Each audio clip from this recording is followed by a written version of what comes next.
Welcome, traveler of time, to tonight's gentle descent into the quiet corners of history. Whether you're resting after a long day or simply seeking a moment of calm, I'm grateful to have you here.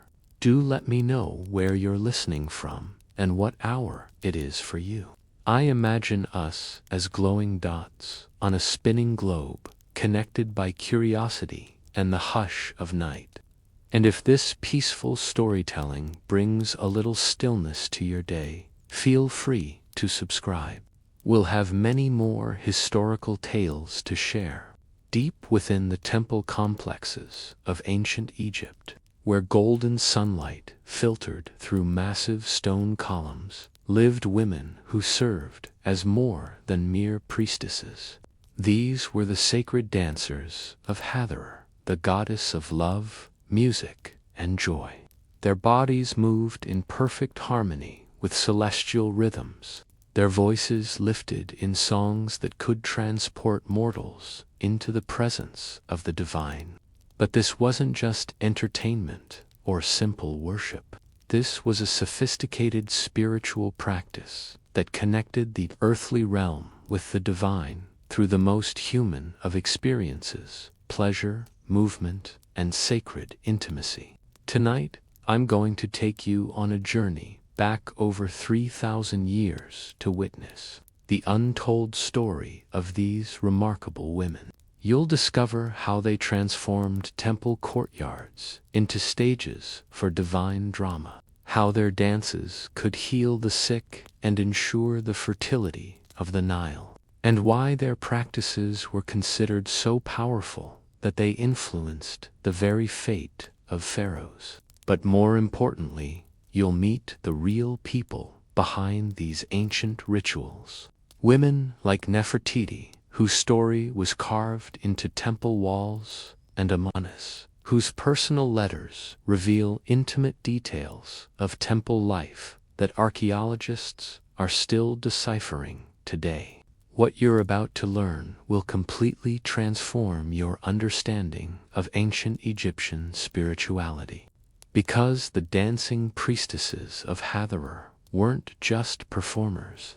They were gatekeepers to mysteries that connected human sexuality with divine power in ways that modern religions have almost entirely forgotten. Let me start by dropping you into a scene that unfolded over 3,000 years ago in the temple of Dendera. The morning mist still clung to the Nile's surface when Kentika walked barefoot across the cool stone floors toward the inner sanctum. Her linen dress, so fine it was nearly transparent, caught the early light streaming through the temple's clear street windows. Today was different. Today she would perform the sacred dance of awakening for the goddess Hathor, a ritual that could determine whether the annual flood would bring prosperity or famine to all of Egypt. But Kentika wasn't nervous. She had trained for this moment since childhood, learning not just the intricate steps and gestures, but the deeper mysteries behind each movement. Every sway of her hips corresponded to the phases of the moon. Every arch of her back mirrored the curve of the sky goddess Nut. When she danced, she didn't just honor Hathor. She became Hathor, channeling the goddess's power through her mortal form. This is where our story truly begins, because understanding the dancing priestesses of Hathor requires us to completely reimagine what we think we know about ancient Egyptian religion.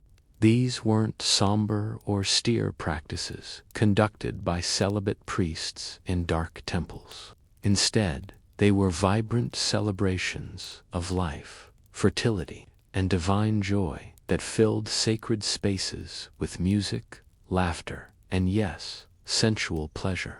The goddess Hathor herself embodied this complex relationship between the sacred, known as the Golden One. She was simultaneously the nurturing mother who suckled the pharaoh, the fierce lioness who could destroy Egypt's enemies, and the seductive lover who awakened desire in both gods and mortals. Her temples weren't just places of worship, they were centers of healing, education, and spiritual transformation, where music and dance served as pathways to divine consciousness. Imagine walking through the great temple complex at Dendera during the height of the New Kingdom. The air would be thick with the scent of frankincense and myrrh, but also with the more earthly aromas of lotus blossoms and sweet oils that adorned the dancers' bodies. The sound of ceremonies, those sacred rattles that mimic the rustling of papyrus in the wind, would create a constant rhythmic backdrop punctuated by the deeper notes of drums and the haunting melodies of flutes. But it was the dancers themselves who truly brought these spaces to life. These women came from all levels of Egyptian society. Some were daughters of nobles who dedicated their lives to temple service.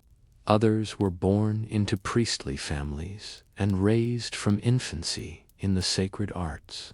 Still others were chosen for their exceptional beauty or talent and brought to the temples as young girls to begin their training.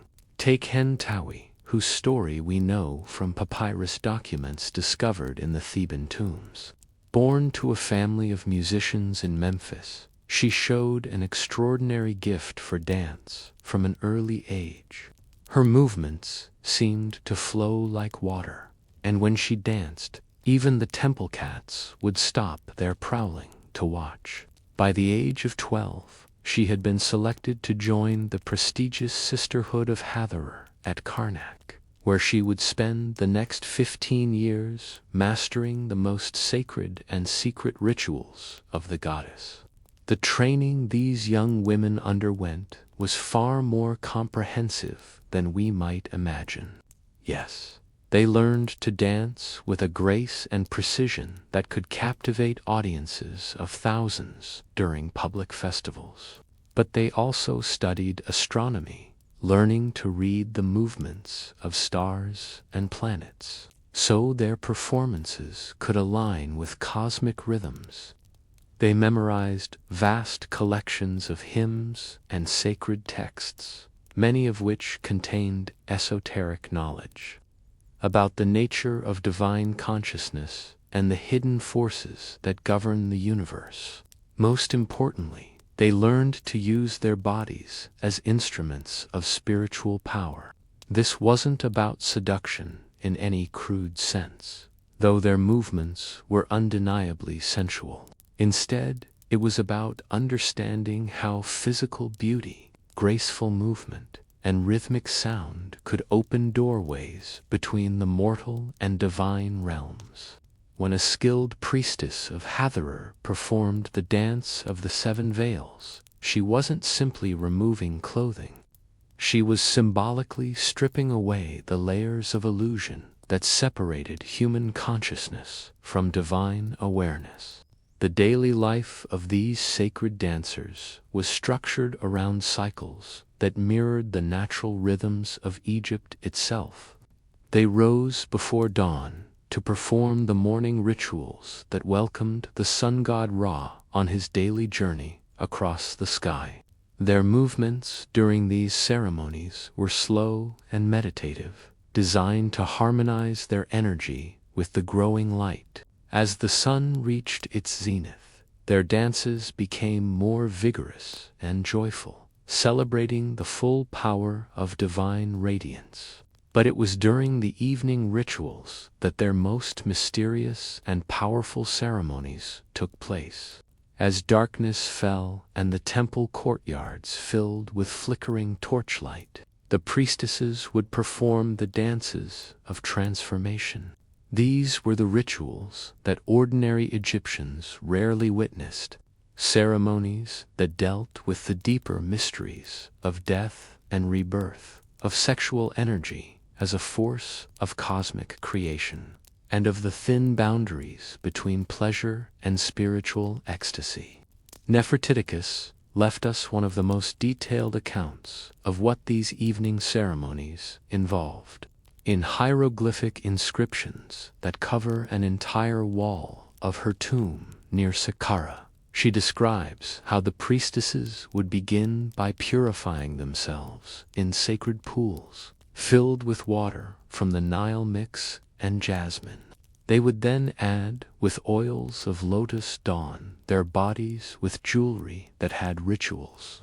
Pieces been blessed in elaborate that weren't merely decorative, but served as spiritual tools designed to channel and focus divine energy. The dances themselves followed patterns that had been preserved unchanged for centuries. Movements that told the stories of creation, of the annual flooding of the Nile, and of the eternal cycle of death and resurrection that governed all life in Egypt. But within these traditional forms, each priestess was expected to bring her own interpretation, her own connection to the divine mysteries she was embodying. When Nefertiti describes performing the dance of the awakening lotus, her words convey both the technical precision required and the profound spiritual experience it created. She speaks of feeling her consciousness expand beyond the boundaries of her physical form, of sensing the presence of Hathor flowing through her movements, and of achieving moments of perfect unity between her individual will and the cosmic forces that sustained all existence. These weren't isolated experiences, limited to a few exceptionally gifted individuals. The entire structure of temple life was designed to cultivate and support these states of consciousness. The priestesses lived in communities where every aspect of daily existence was oriented towards spiritual development. They ate foods that were believed to enhance their sensitivity to divine influences. They slept in chambers where the acoustics had been carefully designed to amplify the subtle sounds of their breathing and heartbeat, creating natural rhythms that could induce trance states. Most importantly, they were part of a sisterhood that provided both practical support and spiritual guidance. Older priestesses served as mentors, passing down not just the technical aspects of their craft, but also the wisdom needed to navigate the intense psychological and spiritual experiences that advanced practice could generate. These relationships often lasted for decades, creating bonds of loyalty and love that transcended the normal social hierarchies of Egyptian society. The influence of these dancing priestesses extended far beyond the temple walls. Pharaohs regularly consulted them before making major decisions, believing that their connection to Hathor gave them access to divine wisdom about the future. Queens and noble women sought their services for healing rituals, fertility ceremonies, and guidance in matters of love and marriage. Even foreign dignitaries visiting Egypt would request private performances, recognizing that witnessing the sacred dancers was essential to understanding the true source of Egyptian power and prosperity. But perhaps most significantly, the priestesses of Hathor served as guardians of knowledge that connected sexuality with spirituality in ways that most ancient cultures kept strictly separate. They understood that the same energy that created physical pleasure could, when properly directed, generate profound spiritual insights and healing powers.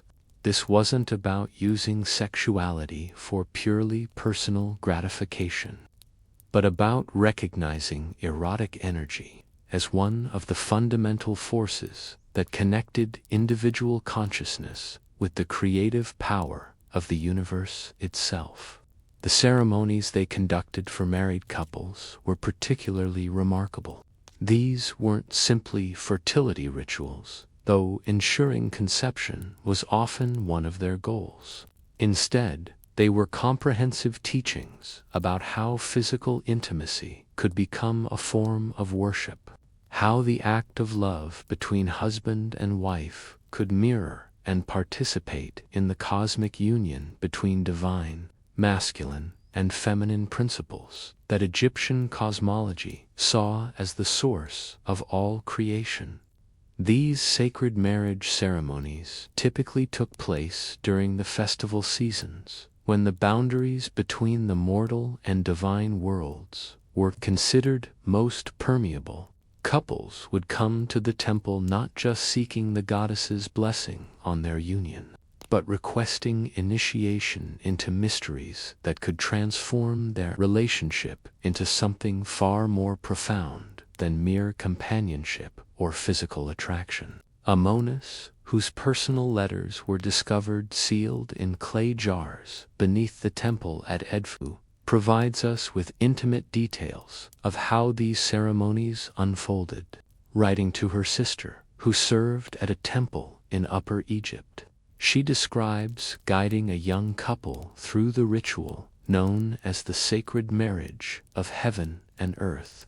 The ceremony began at sunset, when the dying light symbolized the temporary death that precedes all rebirth and transformation.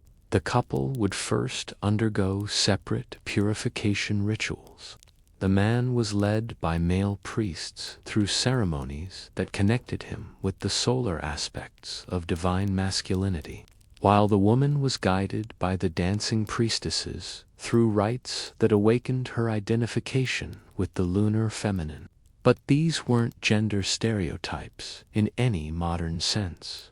Instead, they represented complementary cosmic principles that every human being contained, regardless of their physical form. Amendes writes about how she would teach the woman to move in ways that honored both her own desires and the divine forces flowing through her body. Every gesture became a prayer, every breath a communion with Hathor's presence.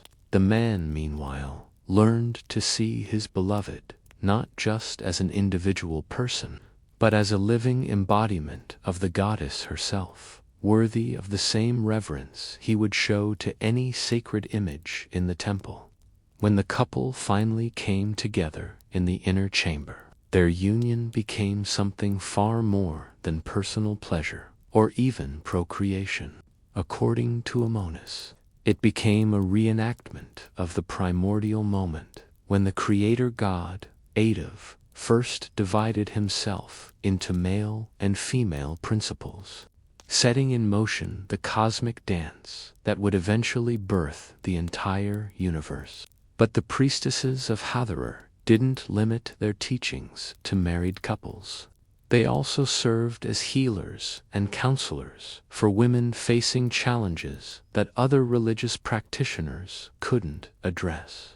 Women struggling with infertility, those recovering from difficult childbirths, and even those dealing with what we might now recognize as depression or anxiety, would seek out the dancing priestesses for treatments that combined physical therapy with spiritual healing. Kentiman, whose story is preserved in medical papyri from the 18th dynasty, specialized in treating women who had lost their capacity for joy. These weren't necessarily cases of clinical depression, but rather spiritual conditions where the natural flow of life energy had become blocked or misdirected. Her treatments involved teaching these women specific dance movements designed to reopen the channels through which divine pleasure and vitality could flow. The process could take months or even years. Kentiman would begin by having her patients simply observe the temple dances, allowing their bodies to gradually remember rhythms they had forgotten. Slowly, she would introduce them to basic movements, teaching them to reconnect with the natural grace that existed within every human form. As their confidence grew, she would guide them into more complex choreographies that told stories of healing, renewal, and spiritual awakening. But perhaps most remarkably, Kenton understood that true healing required addressing not just individual symptoms, but the social and cultural conditions that had created the problem in the first place. Many of the women who came to her had been taught to suppress their natural sensuality, to view their bodies as sources of shame rather than vessels of divine power. Her treatments involved not just personal healing but a kind of social revolution that challenged the assumptions about femininity that pervaded even ancient Egyptian society. The festivals dedicated to Hathor provided the most dramatic displays of what the dancing priestesses could accomplish when they worked together as a unified community. The most famous of these was the Festival of Drunkenness, held annually at Dendera during the season when the Nile's floods began to recede. The name might suggest mere celebration, but the reality was far more sophisticated. The festival lasted for 7 days and nights, during which the normal social order of Egyptian society was temporarily suspended. Peasants could dance alongside nobles. Slaves could participate as equals with their masters. And the rigid hierarchies that usually govern daily life gave way to a communal experience of divine joy and liberation. The priestesses of Hathor served as guides and guardians of this transformation, ensuring that the temporary chaos remained constructive rather than destructive. Hanat Neferet, who served as chief priestess at Dendera during the reign of Ramesses II, left detailed instructions for conducting the festival that revealed the careful planning required to create experiences of authentic spiritual ecstasy. The dancing began slowly, with simple movements that allowed participants to shed their everyday identities and connect with deeper rhythms. Gradually, the complexity increased, drawing dancers into states of consciousness where individual boundaries dissolved and the entire crowd began moving as a single unified organism. The climax came on the 4th night when the priestesses performed the dance of the eternal return. This was a choreography so complex and demanding that only the most experienced practitioners could execute it properly. The dance told the story of Hathor's journey to Nubia and her eventual return to Egypt. But on a deeper level, it represented the cyclical nature of all existence, the eternal rhythm of separation and reunion that governed everything from the movement of celestial bodies to the beating of human hearts. Foreign visitors who witnessed these festivals often struggled to describe what they had experienced. A Syrian merchant whose account survives on a damaged papyrus fragment writes about feeling as though he had been transported into the presence of the gods themselves. A Greek philosopher visiting during the Ptolemaic period describes the dances as revealing truths about the nature of reality that years of rational study had failed to uncover. But for the priestesses themselves, these public festivals represented only the most visible aspect of their work. The real mysteries took place in private ceremonies that few outsiders ever witnessed. These involved practices so powerful and potentially dangerous that they were surrounded by elaborate safeguards and conducted only by priestesses who had demonstrated exceptional stability and wisdom. Nefertiti describes one such ceremony in cryptic language that has taken modern scholars decades to decode. Known as the opening of the way, it involved a form of trance dancing that could induce experiences of consciousness. leaving the physical body and traveling to other realms of existence. The priestess performing this dance would enter a state so deep that she appeared to be unconscious. Yet her body would continue moving in perfect rhythm, guided by forces that seemed to come from beyond her individual will. These out-of-body experiences weren't considered mere hallucinations or psychological phenomena. Instead, they were understood as genuine journeys into the divine realm, where the dancing priestess could commune directly with Hathor and other deities, receiving guidance about everything from medical treatments to political decisions. The information obtained during these journeys was carefully recorded and formed part of the temple's most sacred archives. The risks involved in such practices were significant. Some priestesses never successfully returned from their spiritual journeys, remaining in permanent trance states that resembled catatonia. Others returned with their personalities fundamentally altered, as though essential aspects of their human identity had been left behind in the divine realm. The temple communities developed elaborate support systems to help practitioners navigate these dangers while still preserving access to the extraordinary knowledge and power that the practices could provide. Training for the most advanced ceremonies began in childhood and continued throughout a priestess's entire career. Young girls selected for this path underwent years of preparation that included not just dance instruction, but intensive study of astronomy, mathematics, medicine, and psychology. They learned to read the subtle signs that indicated when someone was ready for deeper initiation and how to guide others through spiritual crises that might arise. During intense practice, the relationship between teacher and student in these traditions was unlike anything found in other ancient educational systems. It wasn't based primarily on the transmission of intellectual information, but on a kind of energetic attunement that allowed the student to gradually absorb and embody the teacher's level of consciousness. This process could take decades and created bonds of intimacy and mutual dependence that transcended ordinary human relationships.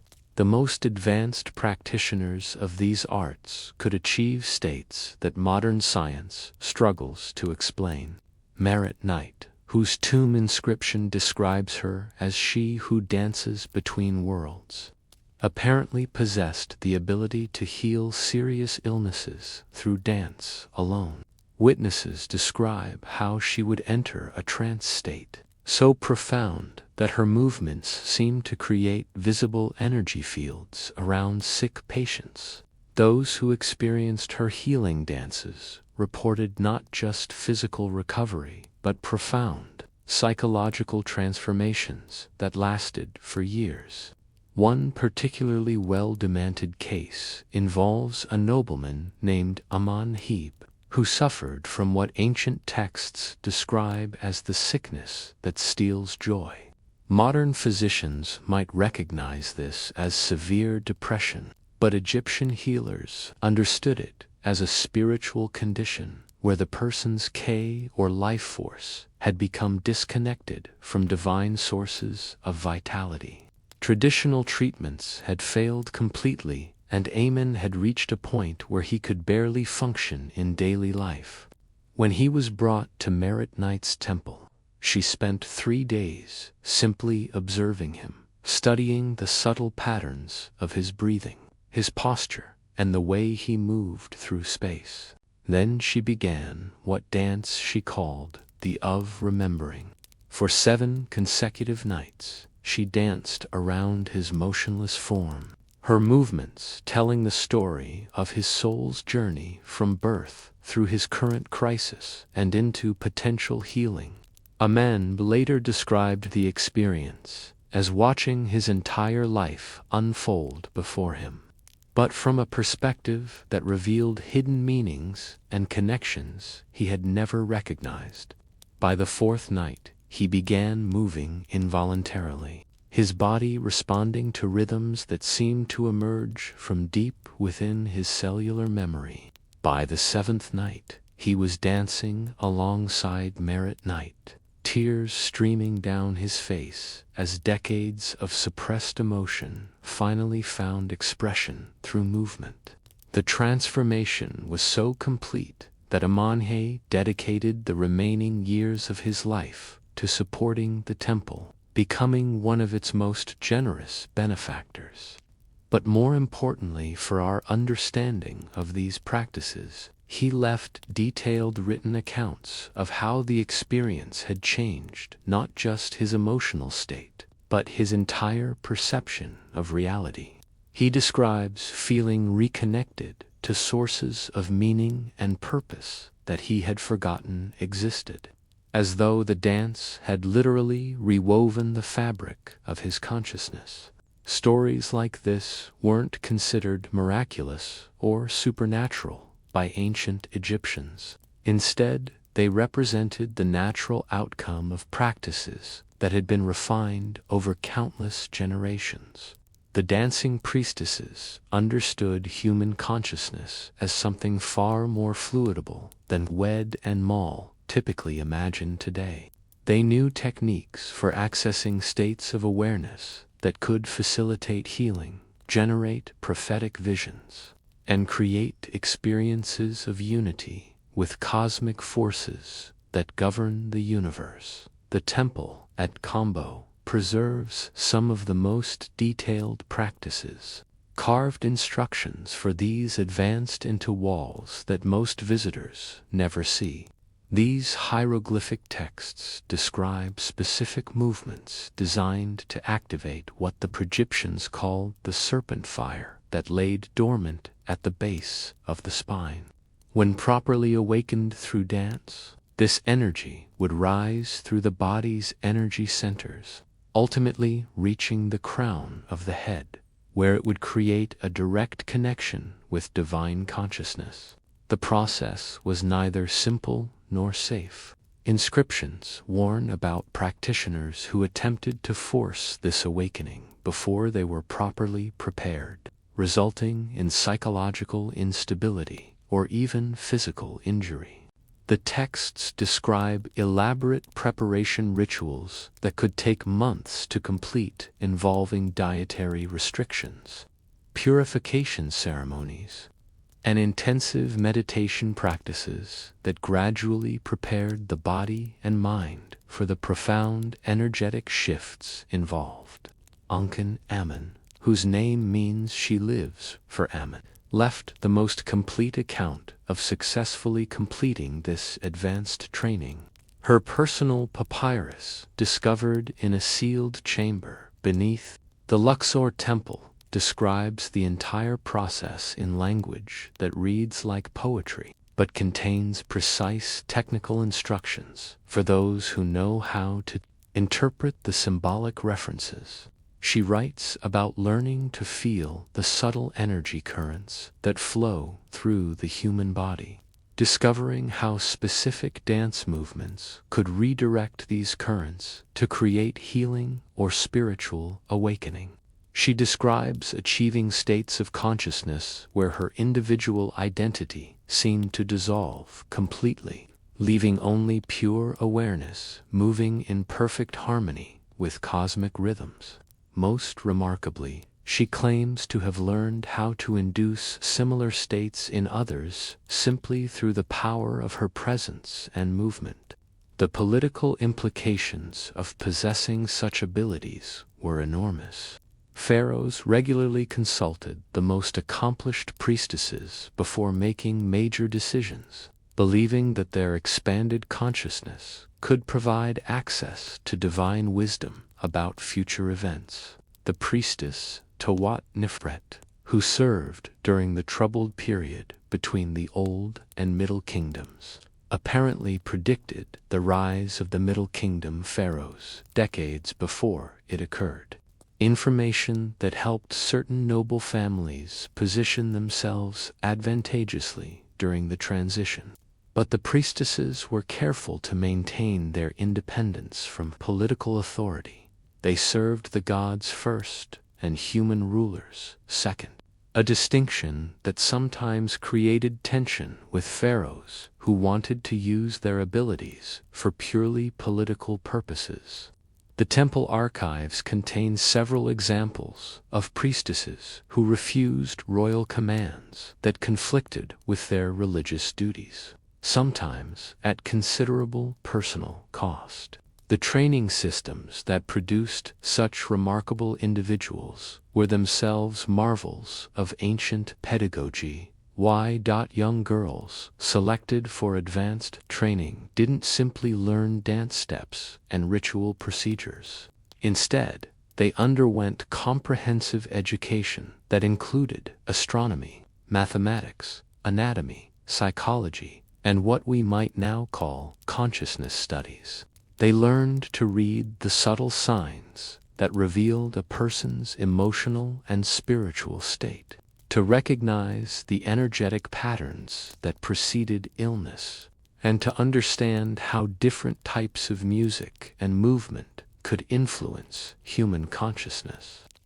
The curriculum also included extensive study of what the Egyptians called the hidden teachings, esoteric knowledge about the nature of reality that was considered too powerful for general circulation.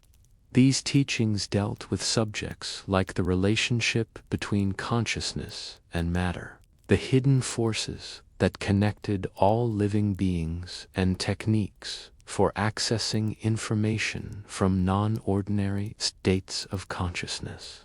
Hanat Vubu, who served as a master teacher at the Temple of Kombo during the New Kingdom, developed what may have been the ancient world's most sophisticated system for training consciousness. Her methods involved teaching students to achieve precise control over their attention, learning to focus awareness so completely on specific objects or ideas that ordinary mental chatter would cease entirely. From this foundation of mental stillness, students could then learn to access subtler levels of perception that revealed information invisible to normal consciousness.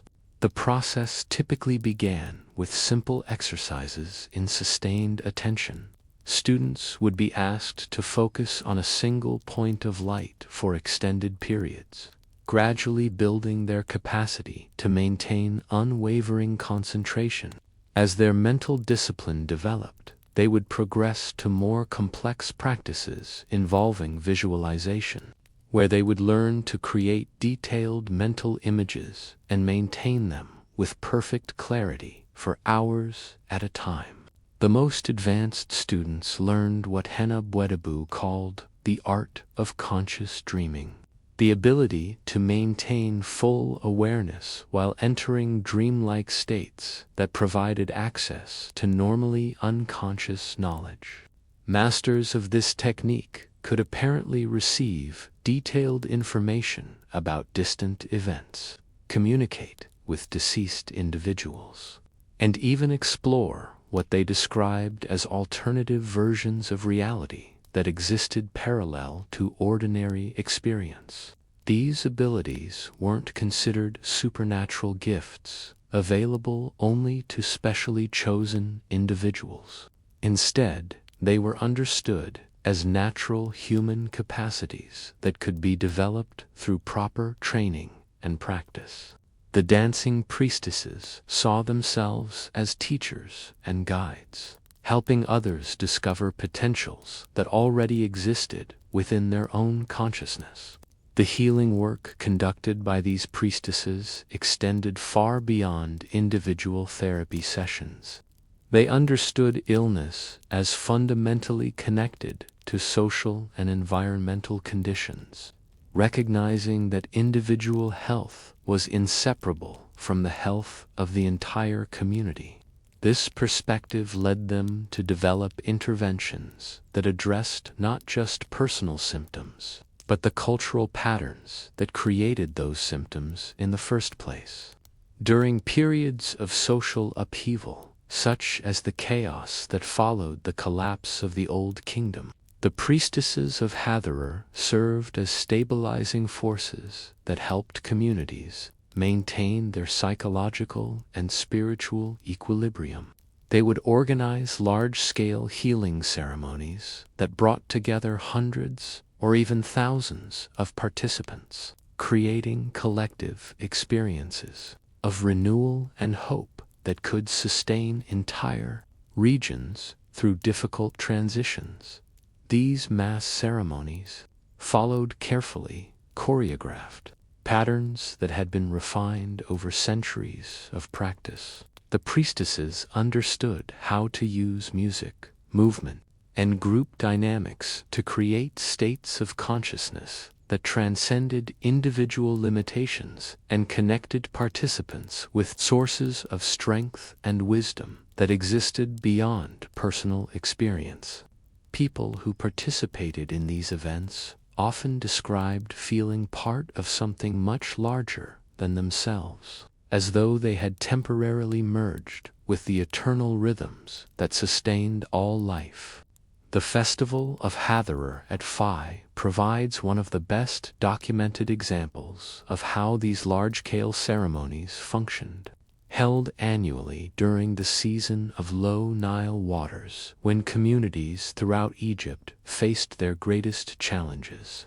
The festival drew participants from across the ancient world.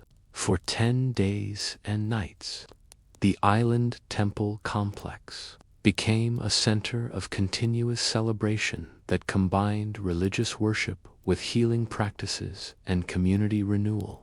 The priestesses who orchestrated this event possessed organizational skills that rivaled those of modern event planners, but they also understood how to create experiences that touch the deepest levels of human consciousness. They knew exactly when to introduce different types of music, when to shift meditative movements to vig from slower celebration, and how to guide thousands of participants through collective experiences of transcendence without losing control of the overall event. Foreign visitors often struggled to comprehend what they were witnessing. A Roman administrator, whose report survives in fragmentary papyra, describes the festival as seeming to transform ordinary people into living gods, their faces radiant with joy and their movements flowing with supernatural grace. He admits that his rational mind could find no adequate explanation for the transformations he observed, though he notes that participants often displayed remarkable improvements in physical health and emotional well-being that lasted for months after the festival ended. The economic impact of these festivals was substantial, but the priestesses understood that their primary value lay in maintaining the peaky spiritual and psychological health of Egyptian civilization.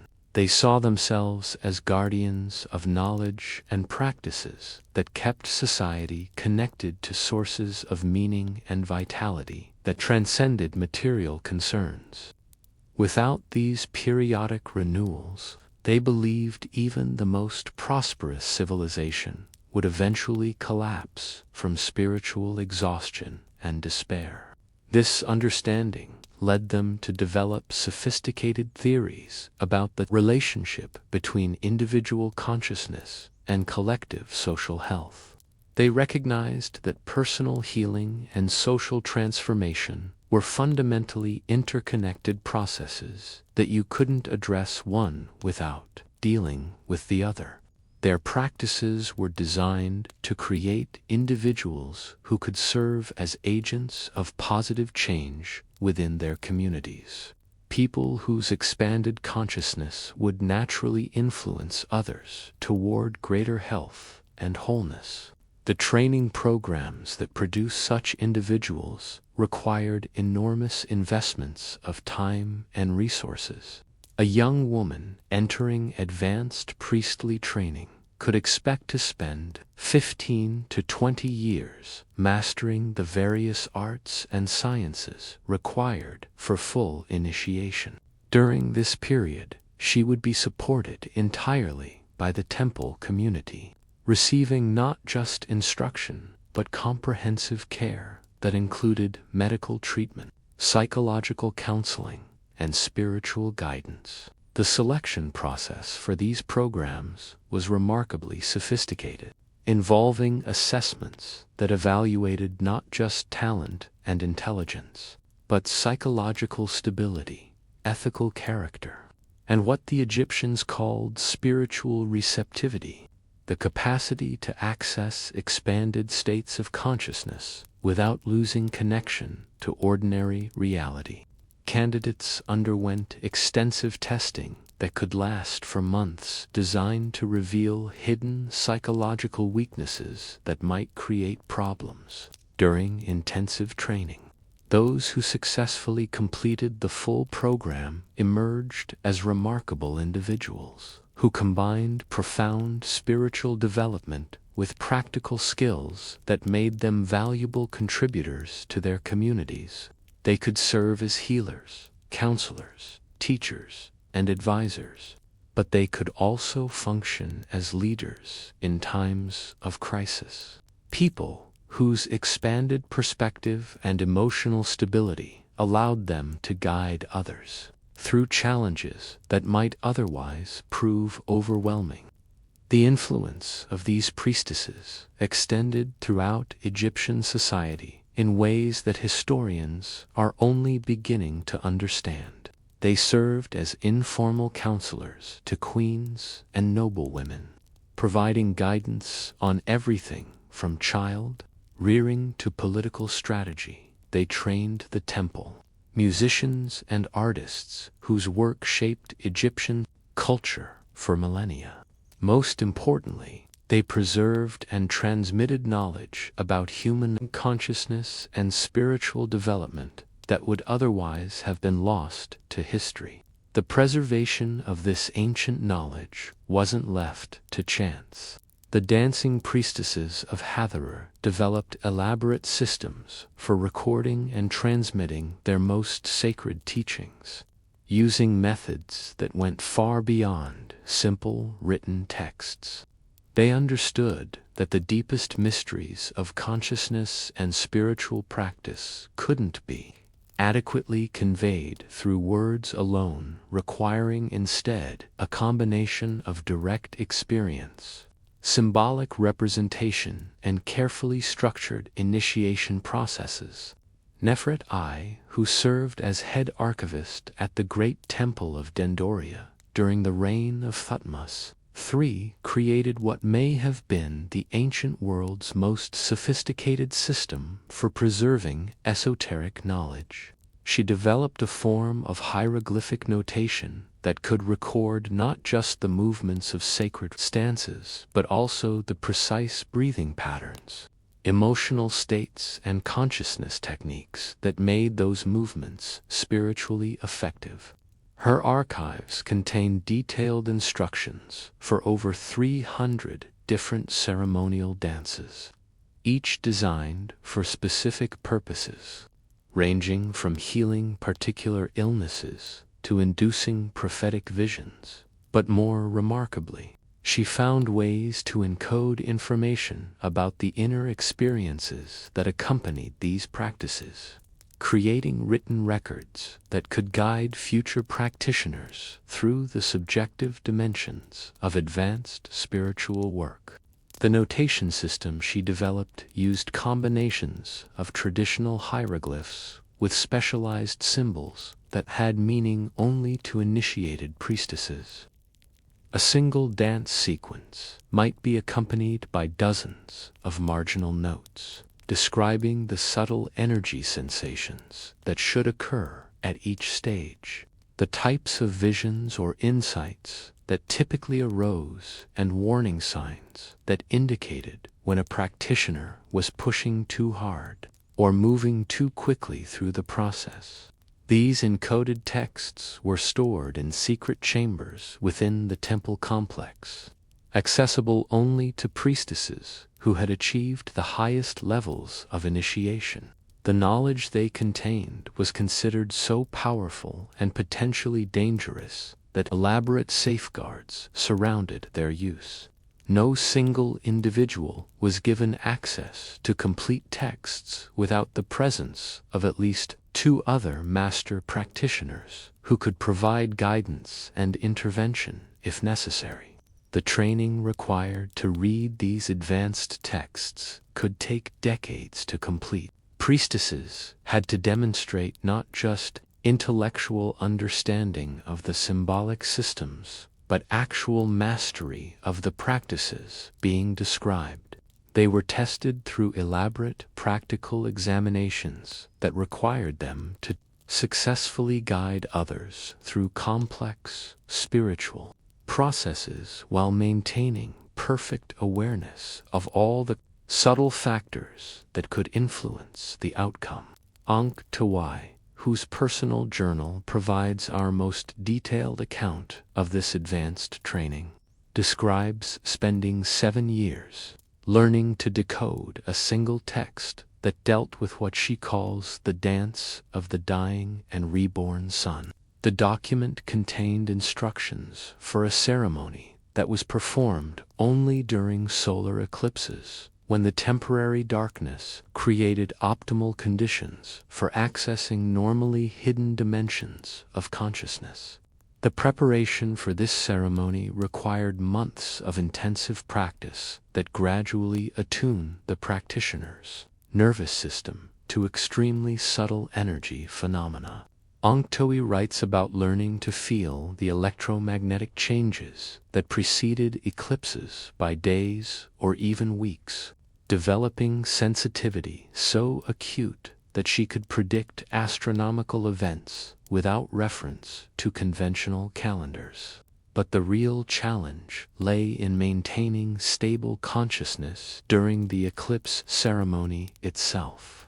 As the moon's shadow began to cover the sun, participants would enter trance states that deepened progressively with the advancing darkness. At the moment of totality, when day became night in the space of minutes, the lead priestess would perform movements that were said to mirror the sun's journey through the underworld, guiding the consciousness of all participants through a symbolic death and rebirth process. Untold describes the experience as simultaneously terrifying and ecstatic. A complete dissolution of normal identity, followed by a reconstruction of consciousness at a higher level of integration. She writes about feeling her awareness expand beyond the boundaries of her individual body to encompass the entire cosmic drama being enacted overhead, experiencing herself as simultaneously the dying sun, the triumphant moon, and the eternal dance that connected all celestial movements. The aftermath of such ceremonies could be profound and long-lasting. Participants often reported fundamental shifts in their understanding of reality that influenced every aspect of their subsequent lives. Some described feeling permanently connected to cosmic rhythms that had previously been invisible to them. Others claimed to have gained access to knowledge about future events that proved remarkably accurate over time. But perhaps most significantly, these eclipse ceremonies seemed to create lasting bonds between participants that transcended ordinary human relationships. Untold writes about feeling permanently connected to the other priestesses who had shared the experience with her, as though they had become part of a collective consciousness that could function as a unified entity when circumstances required it. These group consciousness phenomena weren't limited to special ceremonial occasions. The daily life of temple communities was structured in ways that encouraged the development of what modern psychologists might call Transpersonal awareness. Priestesses lived, worked, and practiced together in patterns that gradually dissolved the rigid boundaries between individual identities while still maintaining the unique contributions that each person could make to the collective enterprise. Hanat-sen, the temple community, who spent 30 years in at Edfu, describes this process as learning to think with multiple minds simultaneously. She could access not just her own knowledge and experience, but also draw upon the accumulated wisdom of her sisters, creating a form of collective intelligence that far exceeded what any individual could achieve alone. This wasn't achieved through any mystical merging of consciousness, but rather through extremely practical techniques for synchronized breathing, movement, and attention that gradually align the nervous systems of participants. When groups of priestesses work together using these methods, they could solve complex problems, make accurate predictions about future events, and perform healing interventions that seem to exceed the capabilities of the individuals involved. The therapeutic applications of these group consciousness techniques were particularly remarkable. Teams of priestesses working together could apparently address psychological and spiritual problems that had proven resistant to individual treatment. They would surround a patient with synchronized movements and vocalizations that created what they described as fields of healing energy, capable of penetrating the deepest layers of consciousness. Nefertiti Hotep, whose case studies are preserved in medical papi from the temple at Kambo, specialized in treating what she called wounds of the soul, psychological trauma that had become so deeply embedded in a person's consciousness that conventional healing methods couldn't reach it. Her approach involved creating therapeutic environments where groups of priestesses would dance around the patient in patterns designed to gradually dissolve the energetic structures that maintained traumatic memories. One particularly detailed case involves a young woman named Ka Moet, who had witnessed the destruction of her village during a Nubian raid. The experience had left her unable to speak or respond to normal human contact, trapped in a state of psychological shock that traditional healers couldn't penetrate. When she was brought to Nefertiti Hotep's temple, she had been in this condition for over 2 years. The healing process began with simple exposure to the temple environment, allowing Kamoet to gradually become accustomed to the rhythmic sounds and movements that filled the sacred space. For weeks, she remained completely unresponsive, but the priestesses continued their daily practices around her, creating a constant background of harmonious energy that slowly began to penetrate her defensive isolation. The breakthrough came during a dawn ceremony when the priestesses were performing what they called the Dance of New Beginnings.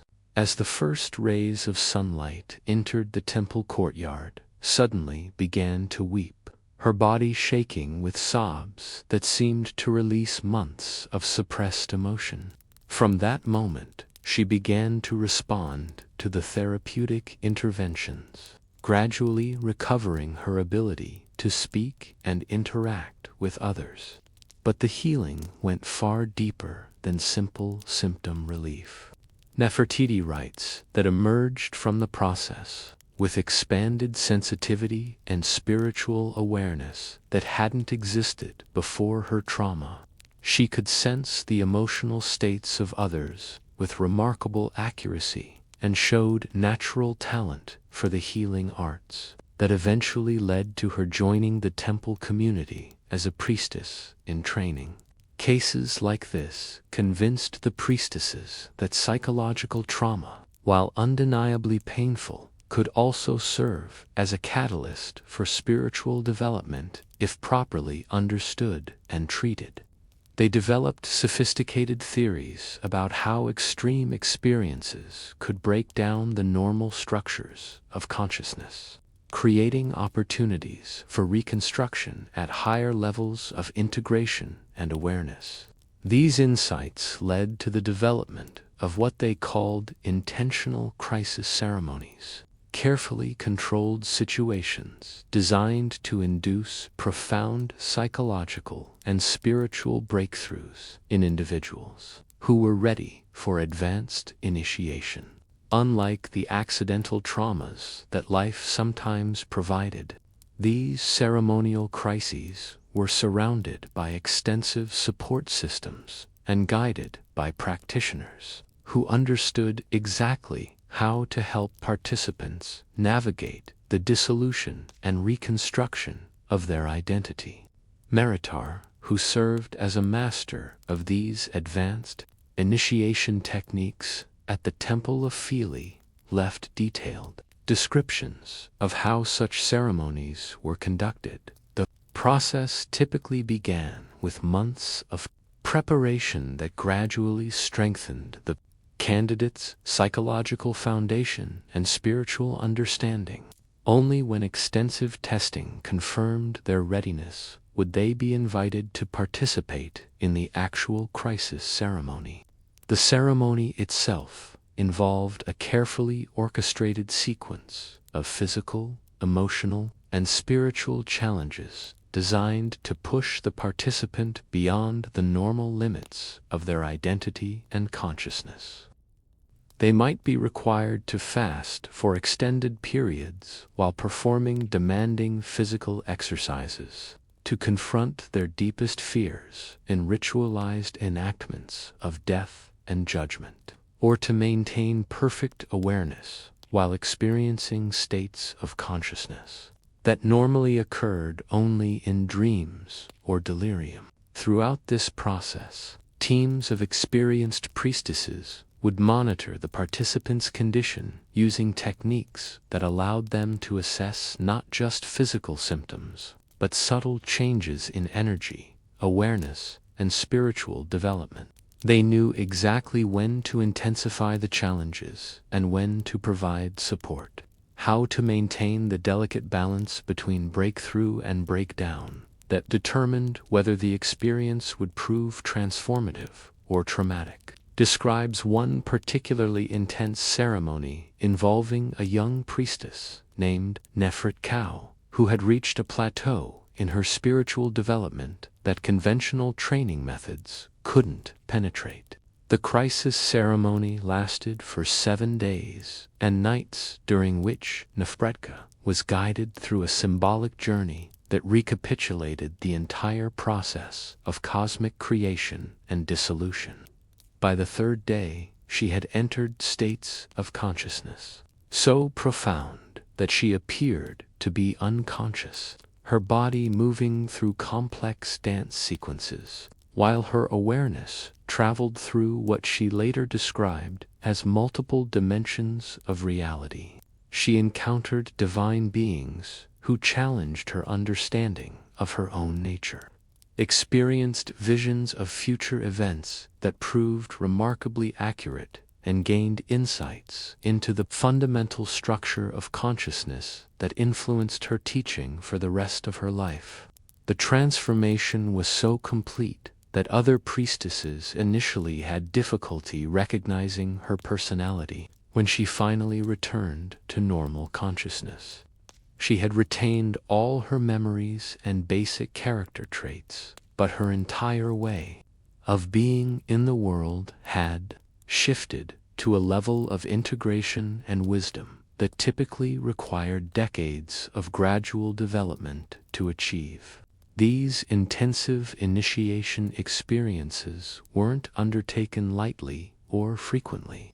The priestesses understood that such profound alterations of consciousness could be dangerous if attempted without adequate preparation or support.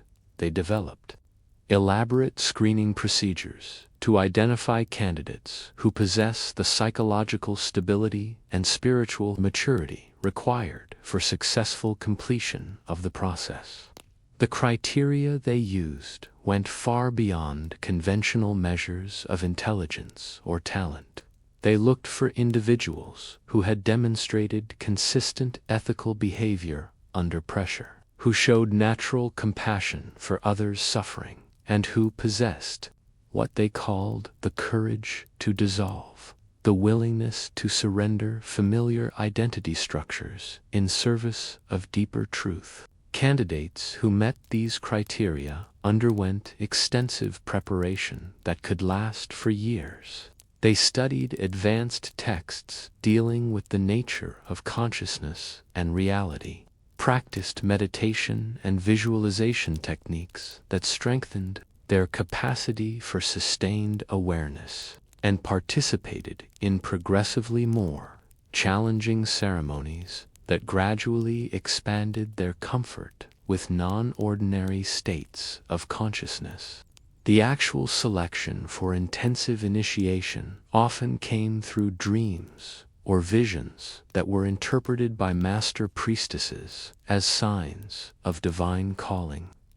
Nefertiti, whose transformation we just described, reported a recurring dream in which Hathor herself appeared and instructed her to seek the ultimate mysteries of the goddess's teachings. When she shared this dream with Mypar, it was recognized as an authentic spiritual summons that couldn't be ignored. The economic and social implications of maintaining these advanced training programs were substantial.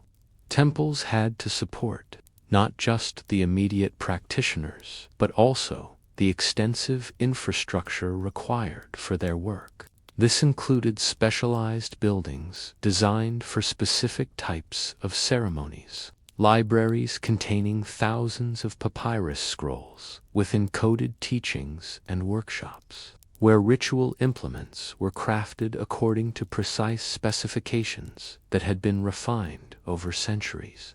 The musical instruments used in temple ceremonies, for example, weren't simply decorative objects, but sophisticated tools designed to produce specific psychological and spiritual effects.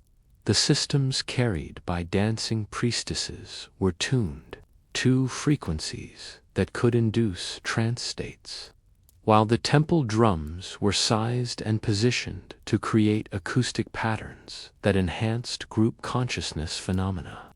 Tar-Hotep, who served as master craftsman at the temple workshops in Memphis, left detailed instructions for creating these specialized instruments. His texts reveal that even seemingly simple objects or bells were designed according like rat to complex mathematical principles that related their physical dimensions to astronomical cycles and energy patterns within the human body. The creation of a single system could require months of work, beginning with the selection of metals that had been mined during specific lunar phases and continuing through elaborate blessing ceremonies that imbued the finished instrument with what the craftsmen called spiritual potency. Only instruments that had undergone this complete process were considered suitable for use in advanced ceremonies. The temples also maintained extensive gardens where they cultivated plants, used in healing and consciousness-altering preparations.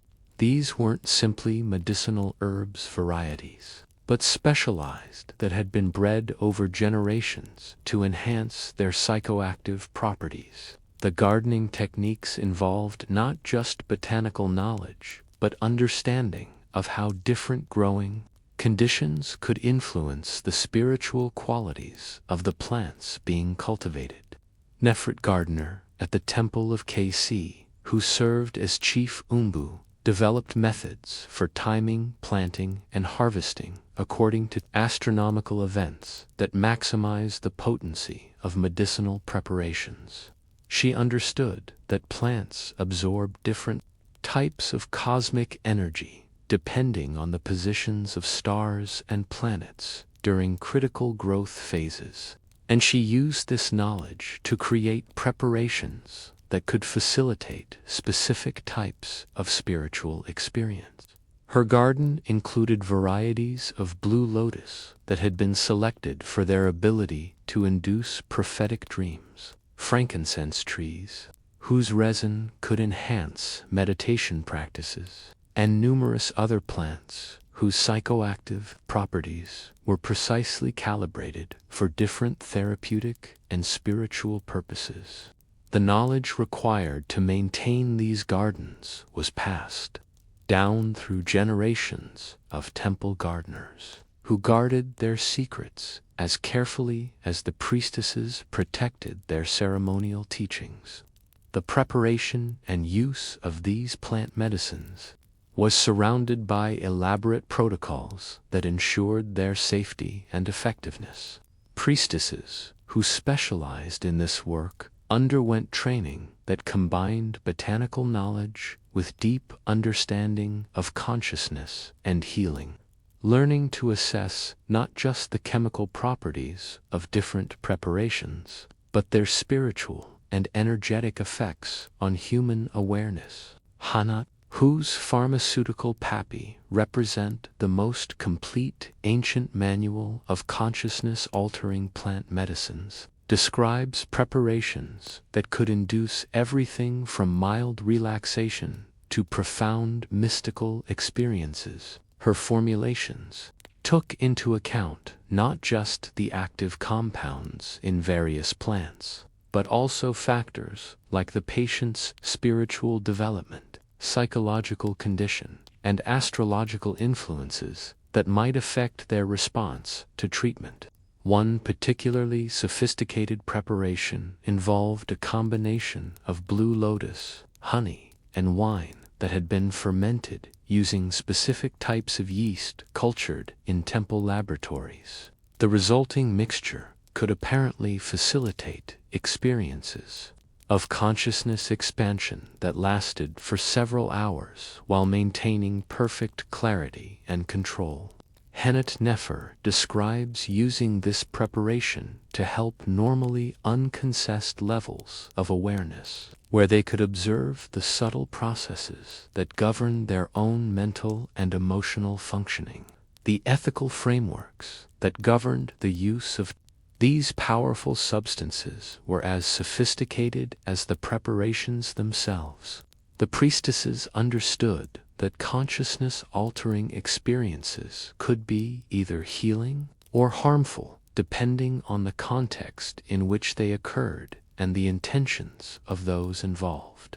They developed elaborate codes of conduct that ensured these tools were used only for legitimate spiritual and therapeutic purposes. Candidates for plant medicine treatments underwent extensive screening that evaluated not just their physical health, but their psychological stability, spiritual maturity, and genuine motivation for seeking expanded consciousness. Those who passed this screening participated in preparatory ceremonies that established the proper mindset and intentions for beneficial outcomes. The actual administration of plant medicines took place in carefully controlled environments where experienced guides could monitor participants and intervene if problems arose. These weren't casual or recreational experiences, but serious spiritual practices that required the same level of preparation and respect as major surgical procedures. Unkef and Sekhmet, who specialized in guiding others through plant medicine journeys, describes the process as a form of temporary death and rebirth that could fundamentally transform a person's understanding of their own nature and place in the universe. She writes about participants who emerged from these experiences with expanded empathy, enhanced creativity, and profound insights into the interconnected nature of all existence. But she also acknowledges the risks involved. describing cases where individuals who weren't properly prepared experienced psychological difficulties that required extensive therapeutic intervention. These negative outcomes reinforced the importance of the screening and preparation procedures that surrounded the use of consciousness-altering substances in temple settings. The integration of plant medicine experiences into ongoing spiritual practice was considered as important as the experiences themselves. Participants worked with counselor priestesses who helped them understand and apply the insights gained during their journeys, ensuring that temporary expansions of consciousness translated into lasting improvements in their daily lives. This integration process often involved artistic expression, with participants creating paintings, sculptures, or musical compositions that captured aspects of their experiences that couldn't be adequately conveyed through words alone. The temple workshops became centers of artistic innovation, where visionary experiences found expression in forms that could inspire and instruct future generations of practitioners. The influence of these visionary arts extended throughout Egyptian culture, shaping everything from architectural design to religious iconography. The distinctive style of Egyptian art, with its emphasis on symbolic representation and multiple perspective, may have been directly influenced by the consciousness states that temple practitioners regularly accessed through their spiritual practices. Khenti K, who served as chief artist at the Temple of Dendera, created wall paintings that seemed to capture the visual experiences reported by priestesses during their most profound spiritual journeys. Her work featured swirling patterns of energy, geometric forms that appear to move and shift when viewed from different angles, and human figures that seemed to glow with inner light. These weren't simply decorative elements, but teaching tools designed to help viewers access similar states of consciousness through contemplation of the visual forms. Khenti Khan understood that certain combinations of color, shape, and proportion could induce trance states that facilitated spiritual insight and healing, and she used this knowledge to create environments that supported the temple's therapeutic and educational mission. The mathematical principles underlying her artistic designs were based on the same sacred geometry that informed temple architecture and ceremonial choreography. Every element was precisely calculated to create specific psychological and spiritual effects. From the proportions of human figures that encouraged identification with divine archetypes, to the color combinations that enhanced different types of consciousness exploration, visitors to these temple complexes often reported feeling transported into otherworldly realms simply by walking through spaces where every detail had been designed to facilitate expanded awareness. The combination of architecture, artwork, music, and movement created total environments that could reliably induce profound alterations of consciousness without the need for plant medicines or other external aids. These environmental approaches to consciousness transformation represented perhaps the most sophisticated achievement of ancient Egyptian spiritual technology. The priestesses understood that human awareness was constantly shaped by subtle environmental influences, and they used this knowledge to create spaces that naturally facilitated the types of consciousness states at the temple.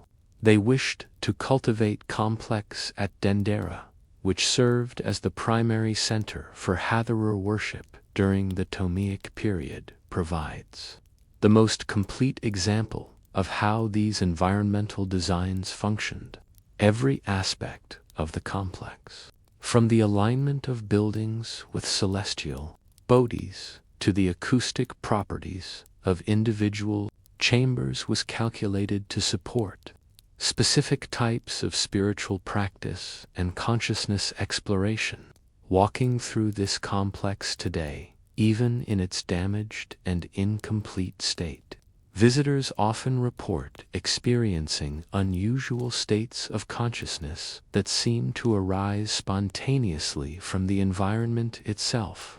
The ancient builders understood principles of sacred architecture that modern science is only beginning to rediscover, creating structures that could reliably facilitate transcendent experiences for those who approach them with proper preparation and intention. The dancing priestesses of Hathor were the living embodiment of these architectural principles. Human beings who had learned to transform themselves into temples of consciousness that could facilitate similar experiences in others through their movements, their presence, and their understanding of the subtle forces that influenced human awareness. They created mobile sanctuaries that could bring the transformative power of the temples into any environment where their services were needed. Their influence extended far beyond the boundaries of Egypt itself, as foreign visitors who encountered their practices carried knowledge of these techniques back to their own cultures. Greek philosophers, Roman administrators, and traders from throughout the ancient world reported experiencing consciousness states during Egyptian temple ceremonies that challenged their fundamental assumptions about the nature of reality and human potential. Some of these foreign visitors became long-term students of the Egyptian mysteries, spending years in temple communities, learning the languages, practices, and theoretical frameworks that supported these writings. Fragment remarkable achievements in consciousness development vary, though. They provide valuable external perspectives on the sophistication and effectiveness of the systems the dancing priestesses had developed. Marcus Aurelius Antoninus, a Roman official who spent 3 years studying at the Temple of Fled during the late Ptolemaic period, wrote extensively about his experiences with he called the divine art of what sacred movement. His letters discovered in a sealed jar near Alexandria described learning dance techniques that could induce states of consciousness he had never imagined possible. He writes about experiencing direct perception of what the Egyptians called the web of connection that linked all living beings, a state of awareness in which the boundaries between individual consciousness seemed to dissolve completely. During these experiences, he could apparently access information about distant events, communicate with individuals who were physically absent, and gain insights into complex problems that had previously seemed unsolvable.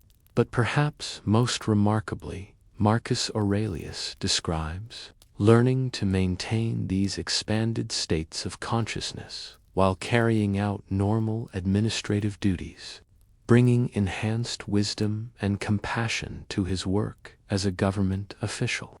The training he received at Phil hadn't just provided him with extraordinary experiences, but had fundamentally transformed his capacity to serve others and contribute positively to the world around him.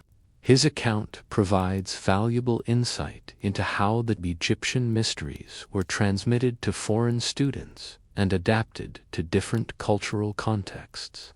The priestesses were skilled at translating their teachings into frameworks that could be understood and applied by individuals from very different backgrounds while still maintaining the essential principles that made these practices effective.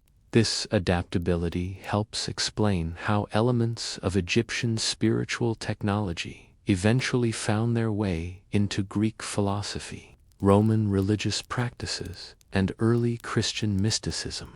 The dancing priestesses of Hathor weren't just preserving ancient traditions, but actively developing and refining techniques for consciousness transformation that would influence human civilization for millennia to come.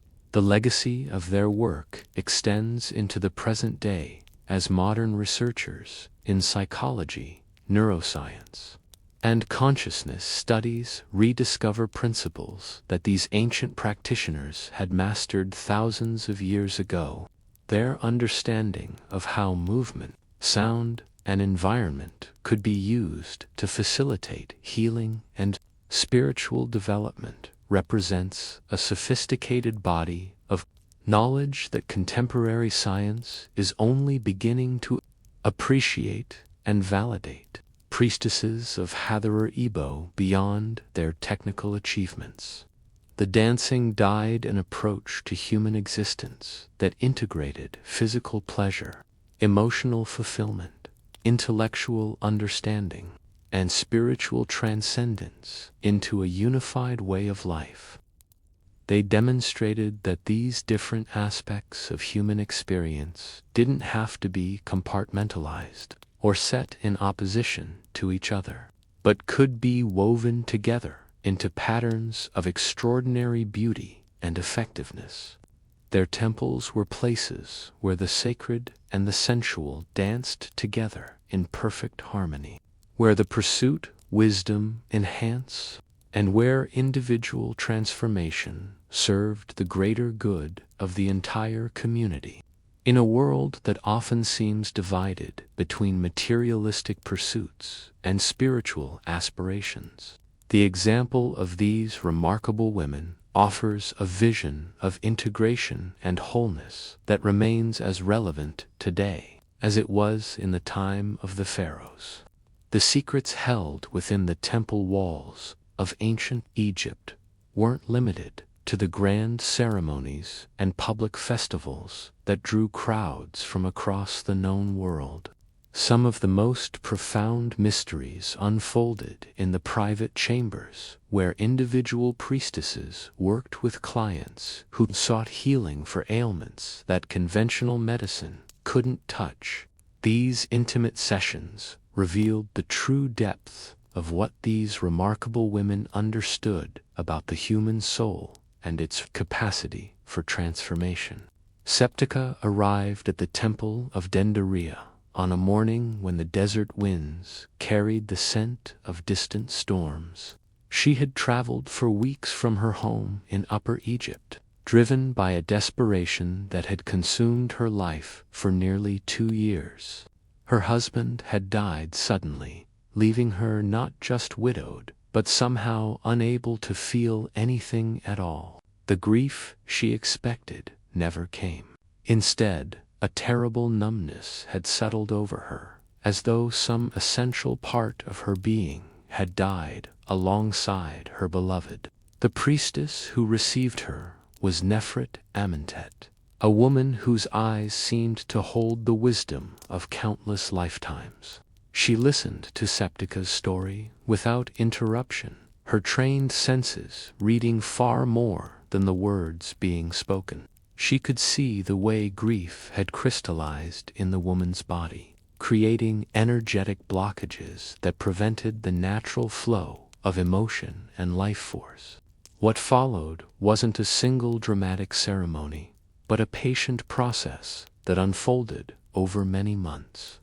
Nefertiti began by teaching Septica simple movements that gradually awakened her body's memory of joy. These weren't complex ritual dances, but gentle exercises that helped reconnect her physical form with the emotional currents that had been frozen by trauma.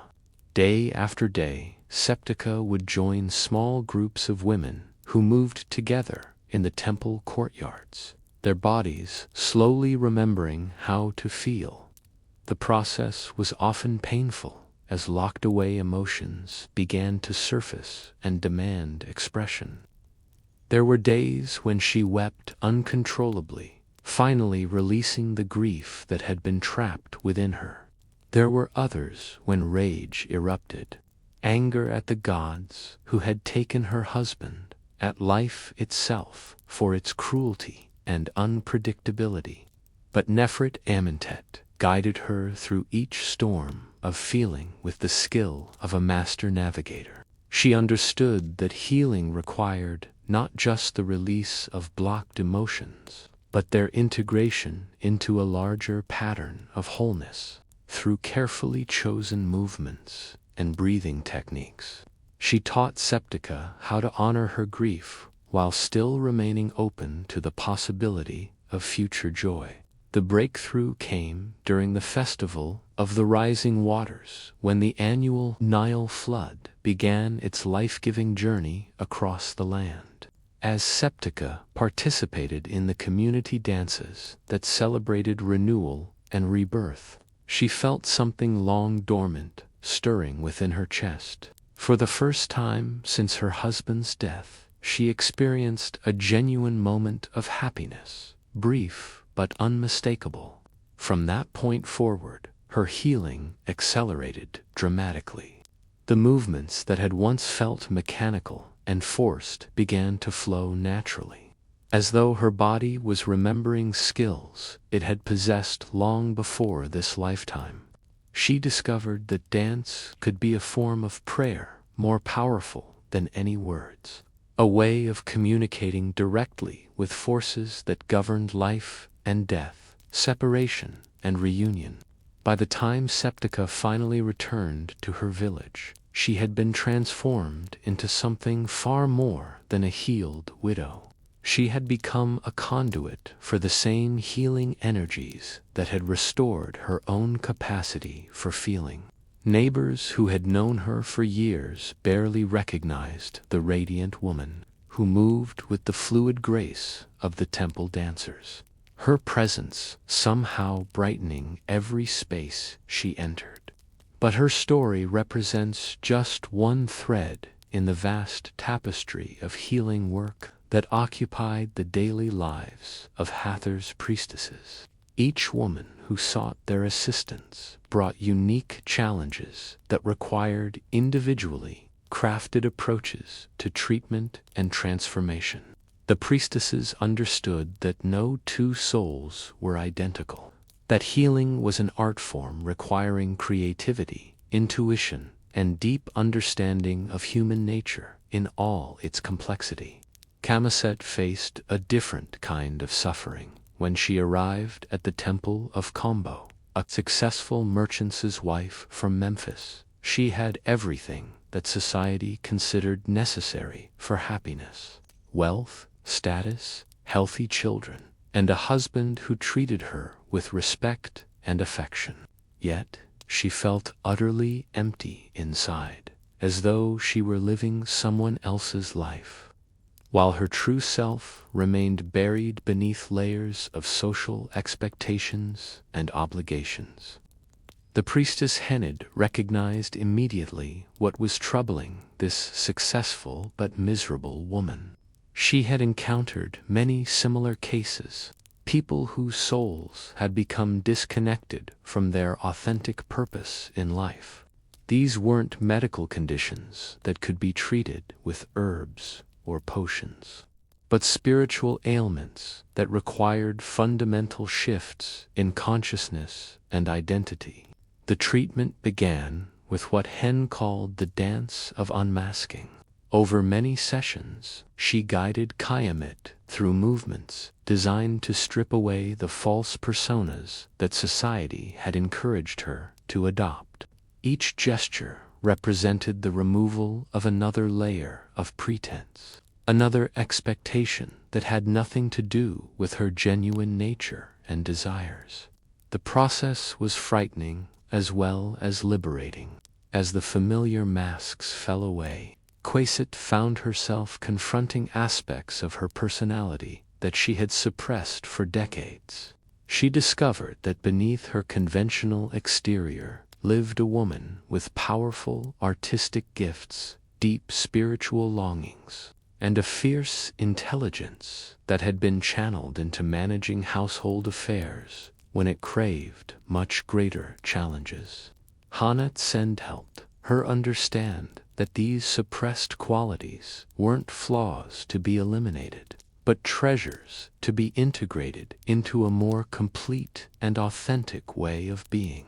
Through carefully designed movement sequences, she taught Kenweset how to embody different aspects of her nature, without losing the practical skills that had made her successful in conventional terms. The transformation took nearly a year to complete, but when Cain was finally returned to Memphis, she brought with her a revolutionary approach to living that influenced everyone in her household. She established workshops where women could explore artistic expression, created gardens designed according to sacred geometric principles, and began hosting gatherings where philosophical and spiritual questions could be discussed openly. Her merchant husband, initially concerned about these changes, soon discovered that his wife's expanded consciousness had made her an even more valuable partner in their business ventures. Her enhanced intuition and deeper understanding of human nature gave her remarkable skill in negotiations, while her artistic sensibilities helped them develop new products that captured the imagination of their customers. The ripple effects of her transformation extended throughout their community as other women began seeking the same kind of authentic expression that Kenweset had discovered. Without intending to become a teacher, she found herself serving as a bridge between the ancient wisdom of the temples and the practical needs of urban life, demonstrating that spiritual development could enhance rather than conflict with worldly success. These individual success stories were part of a larger pattern that the priestesses had observed over centuries of practice. They understood that healing one person properly could influence entire communities, as transformed individuals naturally became agents of positive change within their social networks. This insight led them to focus their most intensive efforts on people who held positions of influence or who showed particular potential for serving others. Merit Neith exemplified this strategic approach to healing work. Born into a family of minor nobles in Thebes, she had shown exceptional talent for music and dance from an early age, but her gifts were accompanied by a temperament so sensitive that she often became overwhelmed by the emotions and energies of those around her. What should have been advantages had become sources of suffering that threatened to destroy her mental stability. When she was brought to the temple of Karnak at age 16, she was barely functional, unable to spend time in crowds or participate in normal social activities. The intensity of her perceptual abilities made ordinary life feel like a constant assault on her nervous system. Lesser healers had attempted to help her by dulling her sensitivity, but this approach had only created new problems without addressing the root causes of her distress. The master priestess Enkoe recognized immediately that Merit Knight's apparent weakness was actually a form of spiritual gift that needed proper training rather than suppression. Her extreme sensitivity meant that she could perceive subtle energies and emotional currents that most people couldn't detect, abilities that could be invaluable for healing work if she learned to manage them properly. The training process began with teaching Merit Knight how to protect herself energetically while still maintaining access to her extraordinary perceptual gifts through specific movement patterns and breathing techniques. She learned to create what Antoi called boundaries of light consciousness. As her defensive skills developed, Merit Knight began to discover the positive applications of her heightened sensitivity. She could sense the onset of illness days before physical symptoms appeared, detect emotional disturbances that others missed entirely, and perceive the subtle energy patterns that reveal the person's deepest spiritual needs and potentials. Under Ankoi's guidance, she learned to use these abilities in service of others rather than as sources of personal torment. Her extreme empathy, which had once made social interaction painful, became a powerful tool for understanding and healing the suffering of those who sought temple assistance. Her musical gifts, enhanced by her ability to perceive the energetic effects of different sounds, allowed her to create therapeutic compositions that could facilitate profound shifts in consciousness.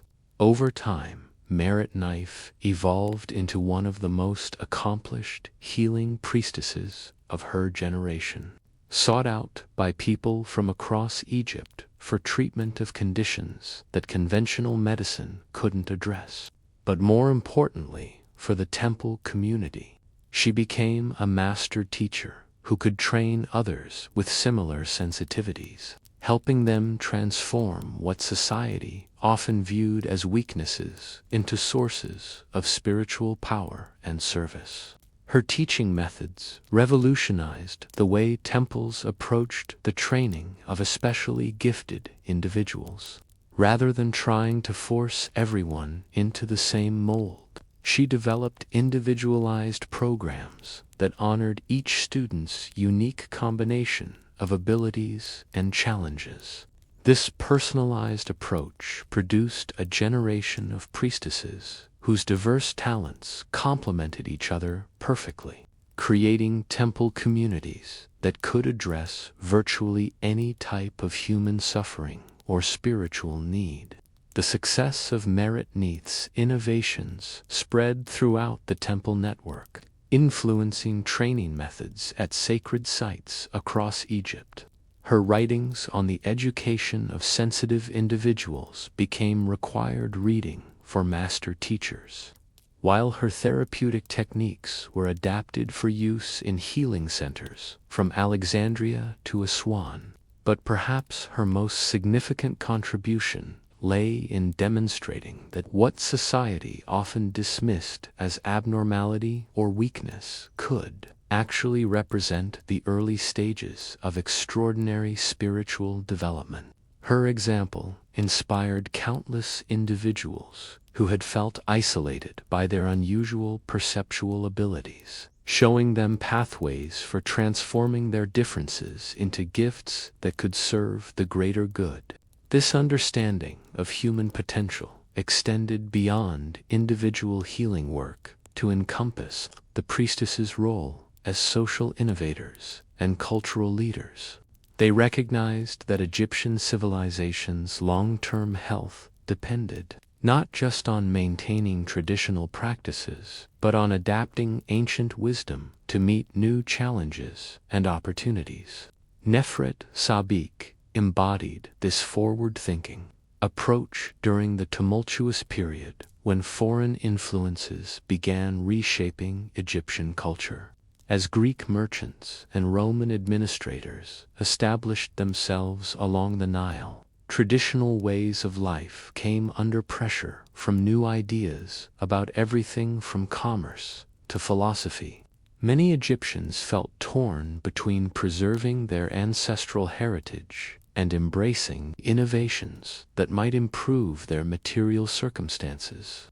As chief priestess at the Temple of Phlet, Nefret faced the challenge of maintaining the integrity of ancient spiritual practices while remaining relevant to people whose daily lives were increasingly influenced by foreign customs and expectations. Rather than retreating into rigid traditionalism, she chose to engage actively with the cultural changes occurring around her.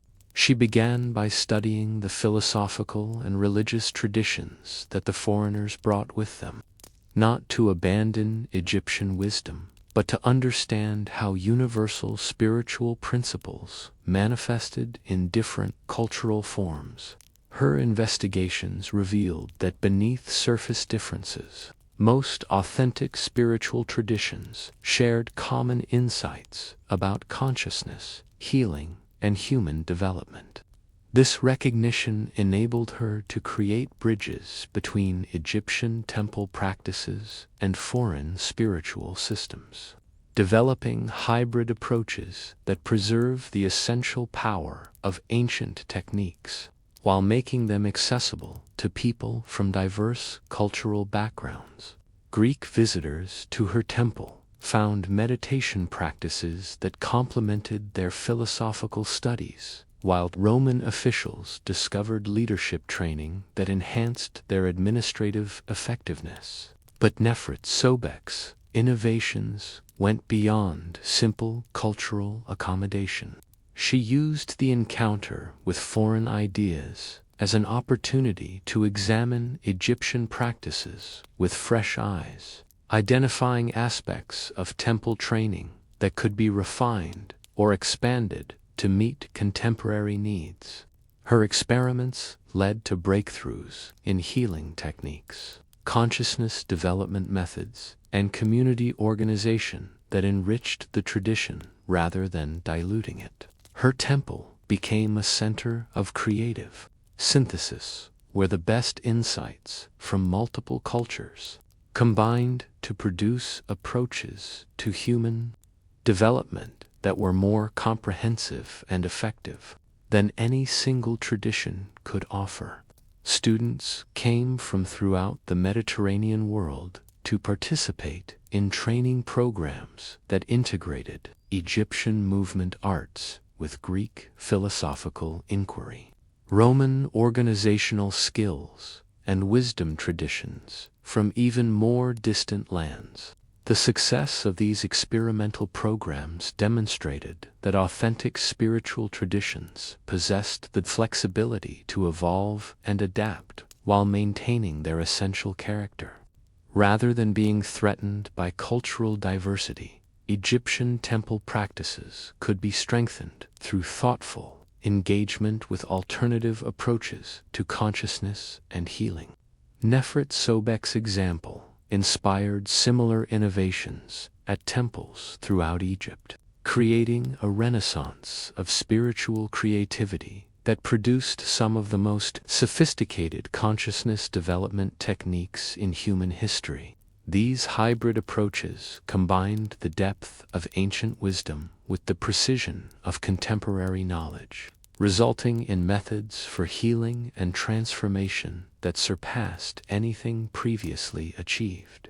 The international reputation of Egyptian temples during this period attracted not just individual students, but entire delegations of scholars and spiritual seekers from distant lands. These cultural exchanges enriched all participants as foreign visitors shared their knowledge while absorbing Egyptian insights that they carried back to their home countries. One particularly significant delegation arrived from the mysterious land of Punt, whose exact location remains debated by modern scholars, but which clearly possessed advanced knowledge of consciousness-altering plants and astronomical observation techniques. The Pontite priestesses who visited Nefert's temple brought with them preparations made from rare herbs that could facilitate extraordinarily clear and detailed prophetic visions. In exchange, they received training in Egyptian dance and movement techniques that enhanced the botanical preparations while reducing their potential dangers. The collaboration between Egyptian and Pontite practitioners produced hybrid ceremonies that combined the best aspects of both traditions, creating experiences of consciousness expansion that neither culture could have achieved independently.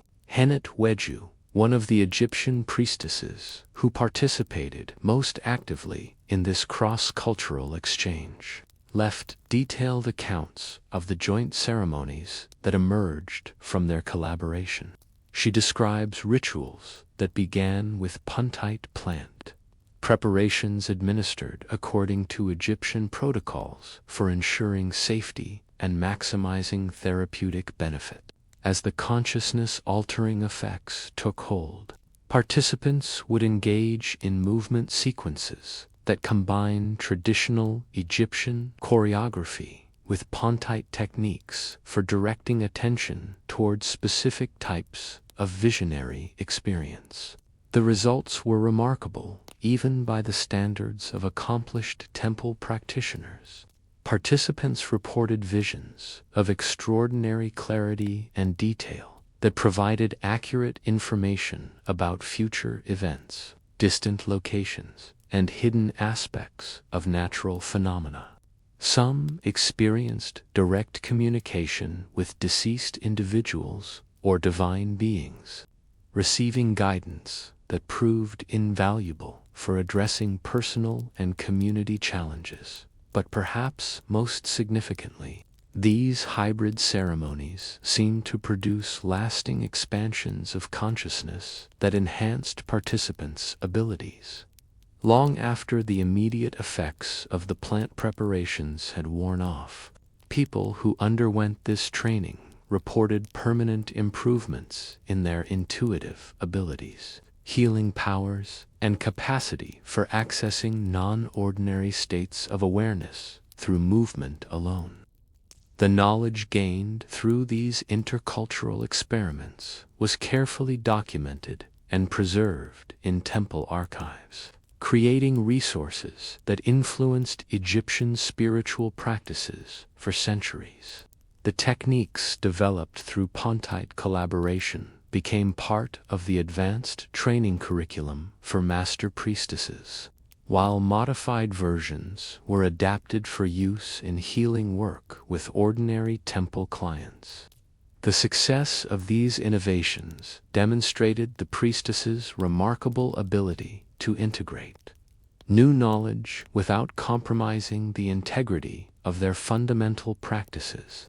They understood that authentic spiritual traditions grew stronger through intelligent adaptation rather than rigid adherence to fixed forms, a wisdom that enabled Egyptian temple culture to flourish even as the political and social landscape around it underwent dramatic transformations. This flexibility proved essential as Egypt entered the Ptolemaic period, when Greek rulers established new administrative systems and cultural norms that challenged traditional Egyptian ways of life. Many religious institutions struggled to maintain their relevance under foreign rule, but the temples of Hathor thrived by demonstrating that their practices could enhance the lives of people from any cultural background. Cleopatra Tryphena, one of the Ptolemaic queens who became a devoted student of Egyptian spiritual practices, provides fascinating insights into how the temple traditions adapted to serve foreign rulers while maintaining their essential character. Her personal letters, written in Greek but filled with Egyptian spiritual terminology, reveals someone who had been profoundly transformed by her encounters with the dancing priestesses of Hathor. She describes learning movement techniques that enhanced her natural charisma and leadership abilities, making her more effective in political negotiations and public appearances. But more importantly, she writes about discovering sources of inner strength and wisdom that enabled her to navigate the complex challenges of ruling a diverse population with competing interests and expectations. The training she received went far beyond personal development to encompass sophisticated understanding of group dynamics and social psychology.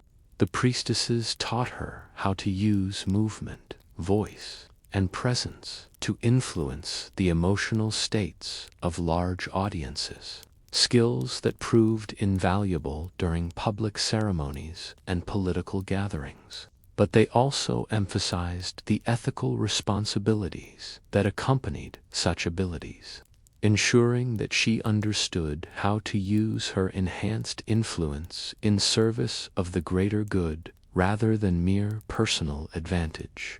The consciousness development techniques she learned were always embedded within moral frameworks that encouraged compassion, wisdom, and dedication to the welfare of all people under her rule. This integration of spiritual practice with political leadership represented one of the most sophisticated achievements of the Egyptian temple system. The priestesses understood that individual transformation was meaningless unless it contributed to the healing and elevation of society as a whole, a perspective that led them to take active roles in training the leaders who would shape their civilization's future. The influence of temple-trained leaders extended throughout Egyptian society, creating a culture where spiritual wisdom informed practical decision-making at every level. Government officials who had studied with the priestesses brought enhanced empathy and intuition to their administrative work, while merchants and craftsmen applied consciousness development techniques to improve their professional skills and ethical standards. This widespread integration of spiritual practice with daily life created a society that was remarkably stable and prosperous.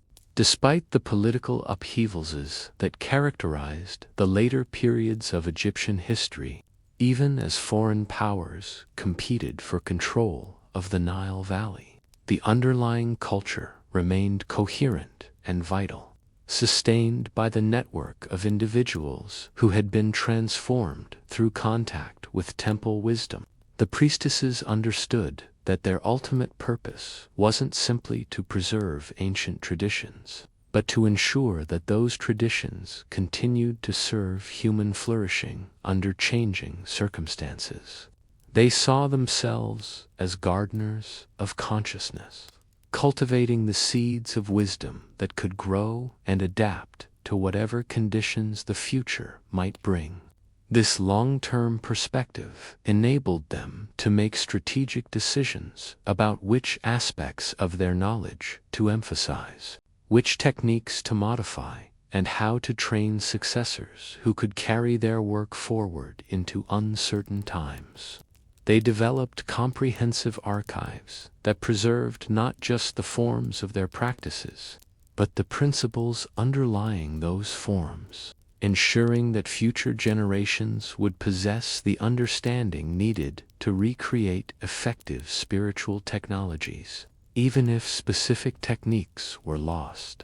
Ankh-Sekhmet, who served as chief archivist during the final centuries of independent Egyptian rule, created documentation systems that would influence knowledge preservation methods for millennia.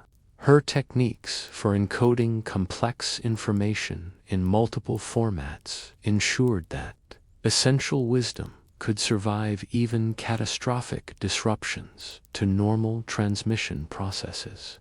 She understood that the greatest threat to spiritual knowledge wasn't external persecution, but internal decay, the gradual loss of understanding that occurred when practices became routine rather than living expressions of consciousness development. Her archival methods were designed to preserve not just information, but the inspiration and insight that made that information transformative. The documents she created included not just technical instructions for ceremonies and healing techniques, but detailed accounts of the consciousness states that made those techniques effective. Future practitioners reading her archives would encounter not just descriptions of what to do, but guidance for accessing the levels of awareness that enabled authentic spiritual work. Her foresight proved remarkably prescient as political changes eventually disrupted the traditional temple system that had sustained Egyptian spiritual culture for thousands of years. But the knowledge she had so carefully preserved found new expressions in the mystery schools, philosophical meetings, and healing centers that emerged throughout the Hellenistic world. The dancing priestesses of Hathor had planted seeds of wisdom that would continue germinating long after their original institutional forms had vanished, demonstrating the ultimate success of their approach to consciousness, development, and cultural preservation.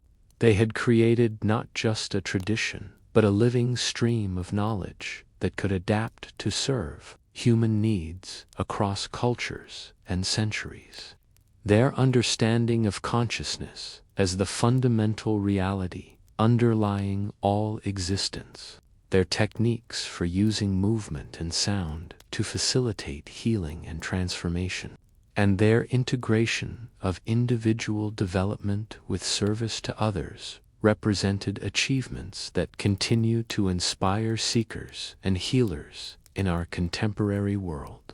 The temple complexes where they once danced may now lie in ruins, but the principles they embodied remain as relevant today as they were in the time of the pharaohs.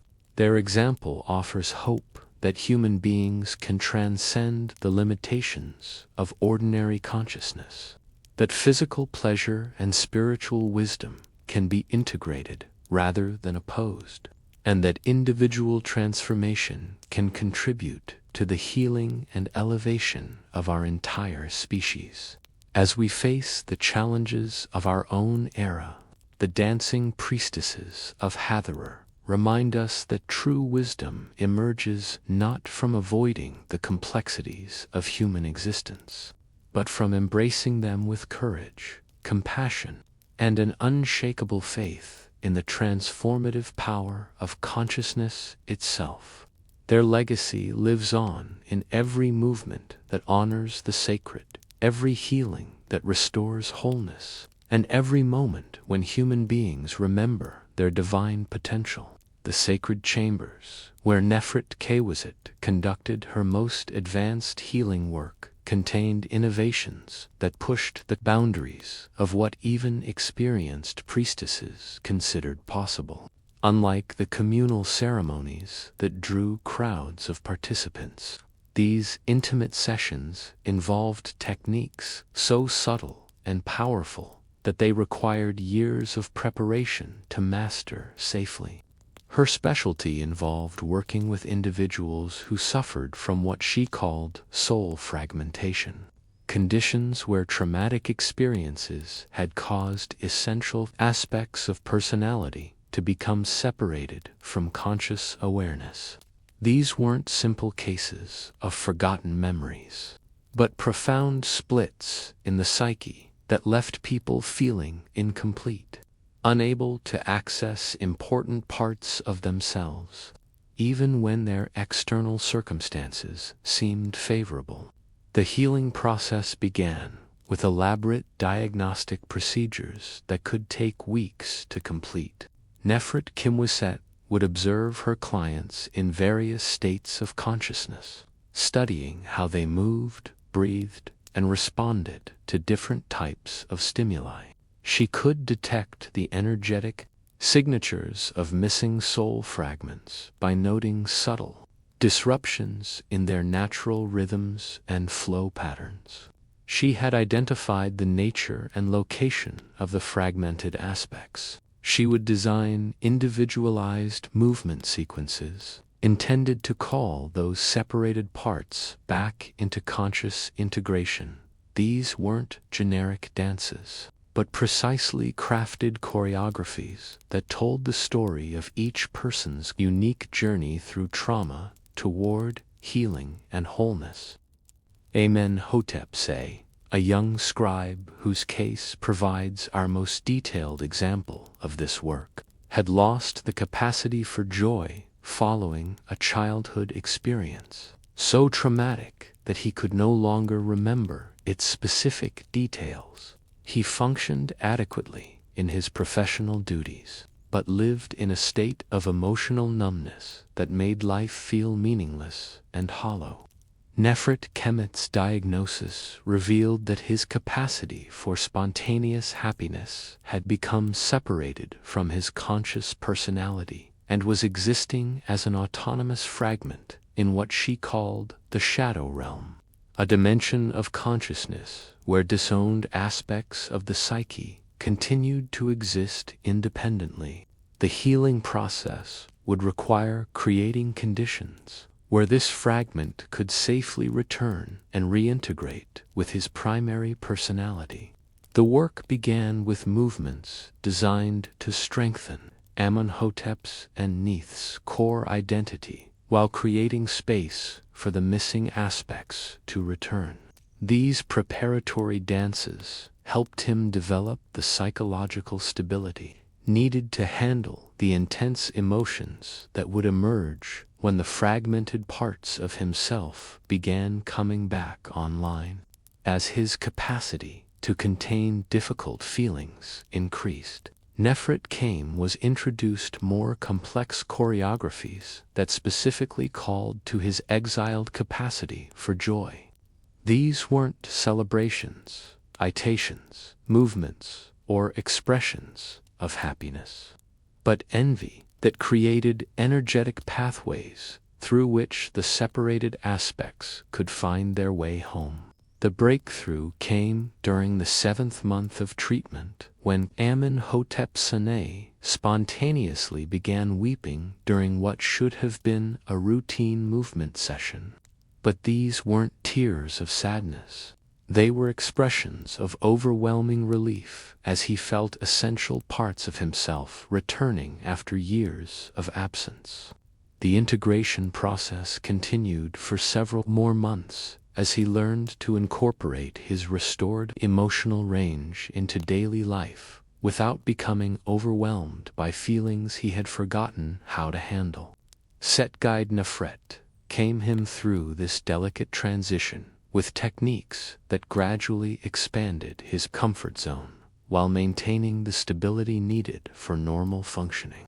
When the treatment was finally complete, Amenhotep had been transformed into resembled the Imot, someone who barely deadened man who had first sought help. His colleagues noticed that his writing had become more creative and expressive, while his friends remarked on a warmth and vitality that seemed to radiate from his presence. But perhaps most significantly, he had developed the ability to help others who suffered from similar conditions. His direct experience of soul retrieval work had given him insights that complemented Nefertiti's technical knowledge, leading to innovations in treatment methods that proved beneficial for many subsequent clients. These advanced healing techniques represented the pinnacle of what individual priestesses could accomplish, but they were part of a larger system that recognized consciousness development as a lifelong journey requiring community support and guidance. The temples provided not just crisis intervention, but ongoing education and spiritual direction that helped people continue growing throughout their entire lives. The educational programs developed for advanced students covered subjects that wouldn't be recognized in formal academic curricula until modern times. These included detailed study of what we might now call transpersonal psychology, sophisticated understanding of group dynamics and social healing, and practical training in consciousness technologies that could facilitate profound personal transformation. Students learned to recognize the signs that indicated when someone was ready for deeper initiation, how to design experiences that would catalyze breakthrough without creating breakdown, and how to provide support during the integration phases that followed intense spiritual experiences. They studied the relationship between individual healing and social change, understanding how personal transformation could ripple outward to influence entire communities. But perhaps most importantly, they learned to embody the principles they taught, becoming living demonstrations of what human consciousness could achieve when properly developed and directed. Their very presence became therapeutic, their movements, prayers in motion, their lives, testament to the transformative power of spiritual practice integrated with compassionate service. The training required to reach this level of mastery was demanding beyond anything we might associate with religious education today. Students began each day before dawn with practices designed to align their consciousness with cosmic rhythms, spent their mornings studying sacred texts that encoded advanced psychological and spiritual knowledge, and devoted their afternoons to practical work with clients under the supervision of master teachers. Their evenings were filled with artistic and intellectual pursuits that kept their minds flexible and creative, while their nights often included dream work and meditation practices that continued their education in non-ordinary states of consciousness. This total immersion approach produced individuals whose understanding of human potential far exceeded what most cultures had ever achieved. The depth of knowledge required for mastery of these advanced practices can be glimpsed through the personal notebooks of Henatawi Nebat, a master teacher who spent 40 years training the most gifted students at the Temple of Edfu. Her writings reveal a curriculum that integrated practical healing techniques with theoretical understanding of consciousness that wouldn't be matched by academic psychology for thousands of years. Students learned to perceive and work with what she called the invisible anatomy, energy systems within the human body that influenced physical health, emotional stability, and spiritual development. They studied how different types of trauma created specific disruptions in these energy patterns and developed precise movement techniques for restoring healthy flow and integration. But their education extended far beyond individual healing to encompass what Henatawi Nebat called the healing of the world soul, understanding how individual consciousness participated in larger collective patterns that influenced the health and harmony of entire civilizations. They learned to recognize when personal problems reflected broader social imbalances and developed interventions that could address both individual and collective dimensions simultaneously.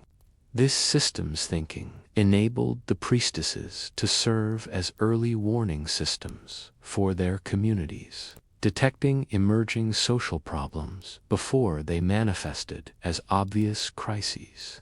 Their enhanced sensitivity to energetic patterns allowed them to perceive when communities were moving toward conflict, economic disruption, or cultural breakdown. Insights that enabled preventive interventions rather than merely reactive responses.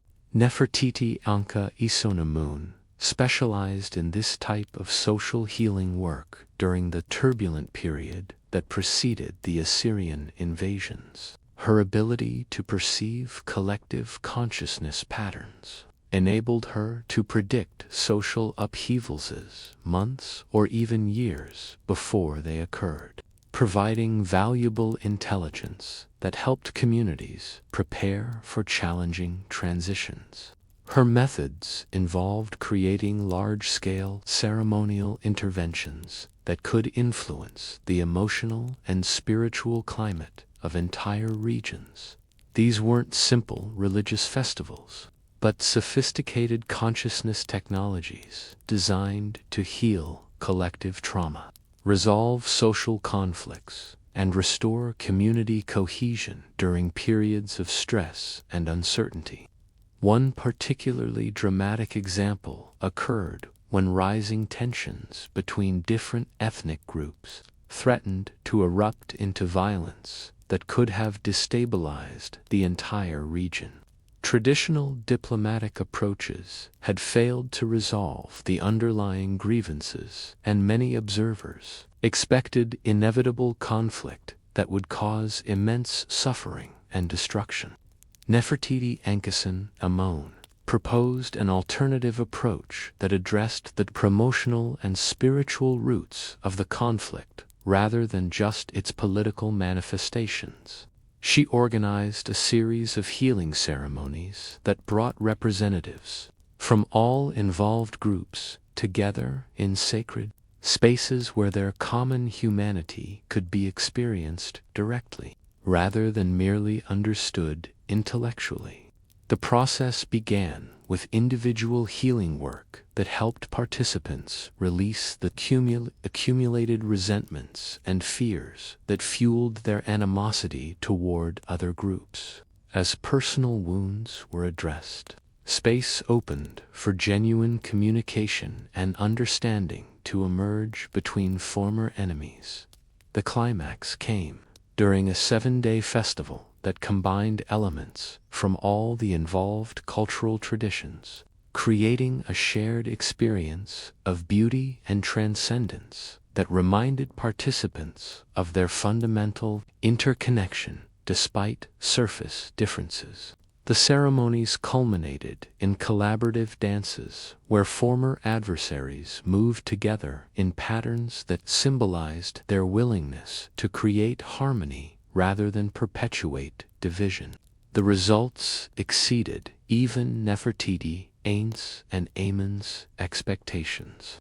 Not only were the immediate tensions resolved, but the participating communities developed ongoing relationships based on mutual respect and cooperation that lasted for generations. The healing process had transformed a potential disaster into an opportunity for enhanced unity and collaboration. Word of these successes spread throughout Egypt and beyond, establishing the Priestesses of Hathor as master practitioners of what we might now call conflict resolution and community healing. Delegations arrived from distant regions seeking assistance with their own social problems, while local leaders increasingly consulted temple communities before making decisions that might affect intergroup relations. This expansion of their influence brought new responsibilities and challenges that required further innovations in their methods and training. The priestesses needed to develop approaches that could work across cultural boundaries while remaining true to their fundamental principles of consciousness, development, and spiritual service. Anchors and Mutnut emerged as a leading innovator during this period, creating training programs specifically designed for priestesses who would work in multicultural environments. Her curriculum emphasized universal human experiences that transcended cultural differences, while still honoring the unique contributions that different traditions could make to healing and transformation. Students in her programs learned to identify the common psychological and spiritual needs that existed across all cultures while developing sensitivity to the particular forms through which different groups expressed and addressed those needs. They studied comparative religion and philosophy, not as academic subjects, but as practical tools for creating bridges between diverse communities. Most importantly, they learned to embody a quality of presence that could serve as a unifying force, regardless of the specific cultural context in which they found themselves. This involved developing what Unkenmet called transparent consciousness, a state of awareness so clear and open that people from any background could see their own highest potential reflected in the priestess's being. Achieving this level of consciousness required years of intensive inner work, stripped away all cultural conditioning and personal preferences that might create barriers to universal compassion and understanding. Students learn to identify and dissolve any tendency toward judgment or favoritism, while still maintaining the discernment needed to provide effective guidance and healing. The training process involved extended periods of service in communities, very different from their places of origin, where they had to learn to communicate essential spiritual principles through unfamiliar cultural forms and languages. These immersion experiences taught them that authentic wisdom could find expression through any cultural medium when approached with sufficient skill and sensitivity. The results of this advanced training were remarkable. Priestesses who completed Anki and Mutfoot's program could work effectively with people from vastly different backgrounds, adapting their methods to suit local customs while maintaining the power and integrity of their fundamental approach to healing and transformation. Their success in cross-cultural work established the temples of Hathor as international centers of learning that attracted students from throughout the known world. These foreign students didn't simply absorb Egyptian methods, but contributed their own cultural wisdom to create hybrid approaches that enriched the tradition for everyone involved. The temple complex at Fleet became particularly famous for these international programs, developing a reputation that drew seekers from as far away as India and Northern Europe. The diversity of perspectives and techniques available there created an extraordinarily rich environment for consciousness, exploration, and spiritual development. Students could study traditional Egyptian dance therapy alongside Indian breathing techniques, Roman organizational methods, Greek philosophical inquiry, and mystical practices from cultures whose names have been lost to history. This synthesis of approaches produced some of the most accomplished spiritual practitioners and healers in human history. But the priestesses were careful to ensure that this diversity enhanced rather than diluted the essential power of their work.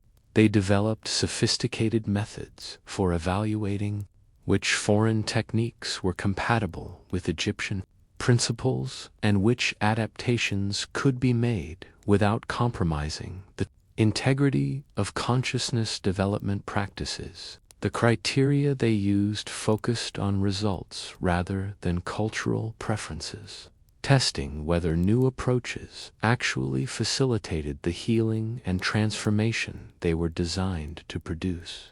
Techniques that proved effective were refined and integrated into the standard curriculum, while those that failed to produce consistent benefits were discarded regardless of their theoretical appeal.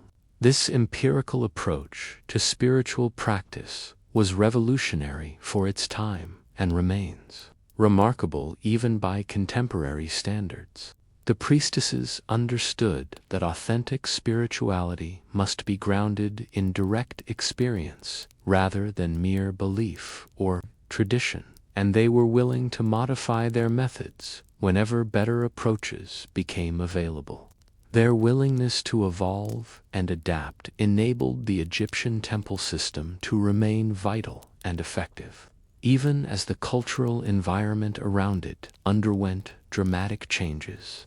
Rather than becoming fossilized relics of an ancient past, the temples continued developing new approaches to consciousness and healing that addressed contemporary challenges while preserving timeless wisdom. The documentation systems that preserve this ongoing evolution provide extraordinary insights into how authentic spiritual traditions maintain their relevance across historical periods.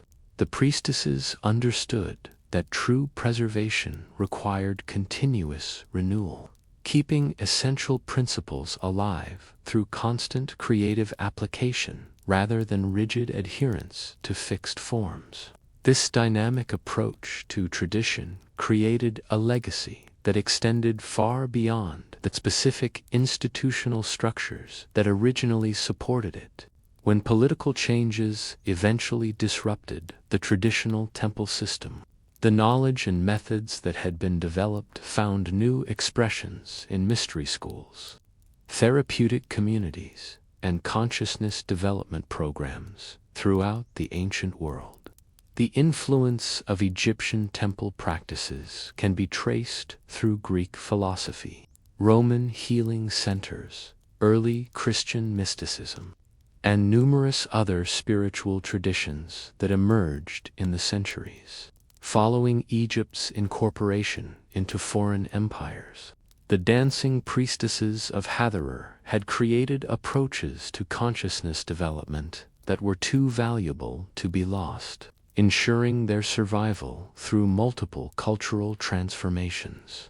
Modern researchers studying ancient consciousness technologies continue to discover techniques developed by these remarkable women, finding practical methods for facilitating healing and transformation that remain effective despite the passage of millennia. Their understanding of how movement, sound, and group dynamics could be used to access expanded states of awareness represents a sophisticated body of knowledge that contemporary science is only beginning to appreciate. But perhaps their greatest achievement lay in demonstrating that human consciousness possessed potentials that most cultures had never imagined possible. Through their own transformations and their success in facilitating similar changes in others, they proved that ordinary people could develop extraordinary abilities when provided with proper training and support. Their temples were laboratories for human potential where the boundaries between the possible and impossible were constantly being redefined through direct experience and practical application. They showed that healing could be instantaneous, that consciousness could transcend the limitations of individual identity, and that physical existence could serve as a vehicle for spiritual realization rather than an obstacle to it. The sacred marriage ceremonies that represented some of their most profound work demonstrated how human sexuality could be transformed from mere physical pleasure into a pathway for experiencing divine consciousness. These weren't simply fertility rituals, but sophisticated practices that used erotic energy as a doorway to transcendent states of awareness. Couples who participated in these ceremonies reported experiencing themselves as embodiment of cosmic principles rather than simply individual personalities seeking gratification. The physical union became a means for accessing universal patterns of creation and dissolution that governed all existence, transforming intimate relationship into spiritual practice of the highest order. But these advanced practices were always embedded within ethical frameworks that ensured they served the participants' highest development rather than merely satisfying personal desires. The priestesses understood that powerful techniques could be either liberating or destructive, depending on the consciousness and intentions of those who employed them.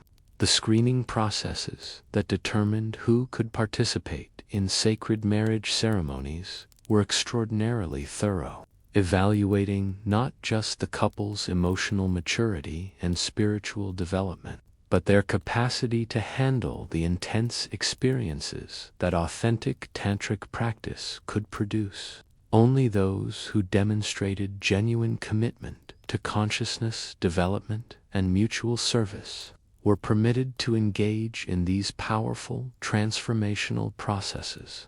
The preparation required could take months or even years, during which couples learned to see their relationship as a vehicle for spiritual growth rather than merely personal fulfillment.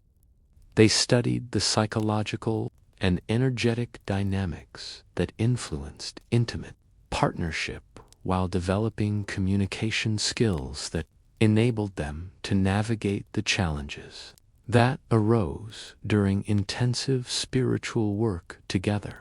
Most importantly, they learned to approach their sexuality as a sacred gift that could facilitate profound healing and awakening when treated with proper reverence and understanding.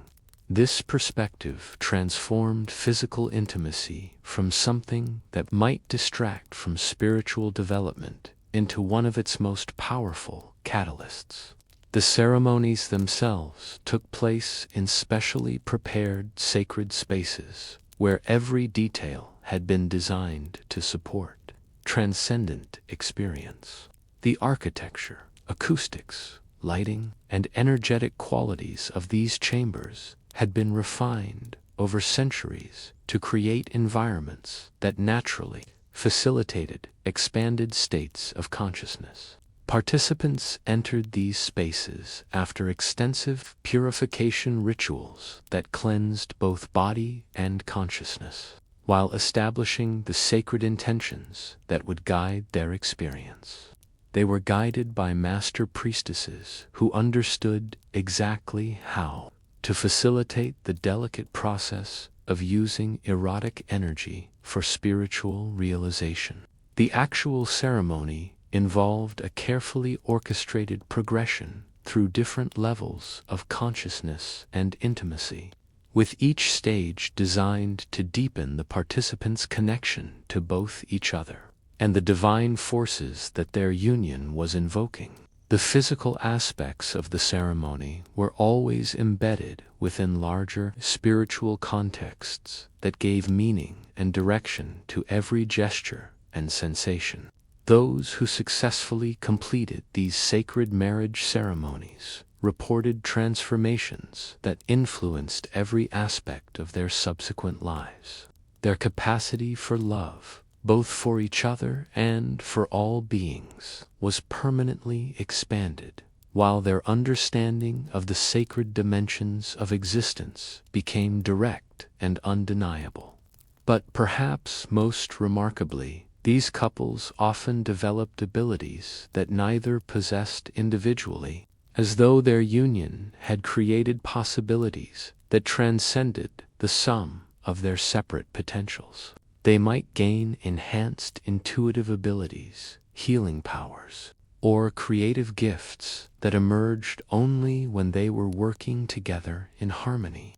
These phenomena convinced the priestesses that human consciousness was far more fluid and interconnected than most people realized. Individual identity, while important for practical purposes, represented only one level of awareness that could be transcended through appropriate practices and relationships. The implications of this understanding extended far beyond intimate relationships to encompass all forms of human connection and collaboration. The priestesses developed group consciousness techniques that enabled communities to function as unified entities, while still honoring the unique contributions of individual members. These collective consciousness practices were applied to everything from healing ceremonies that involved hundreds of participants to decision-them processes that could access wisdom beyond what any single person possessed. The results demonstrated that human beings were capable of forms of cooperation and intelligence that most cultures had never attempted to develop. The dancing priestesses of Hathor had discovered that consciousness was not confined within individual brains, but existed as a field that connected all living beings in patterns of extraordinary beauty and complexity. Their practices were designed to help people access this larger awareness while still maintaining the personal identity needed for effective functioning in the physical world. This understanding of consciousness as both individual and universal provided the foundation for all their healing work, educational programs, and social innovations.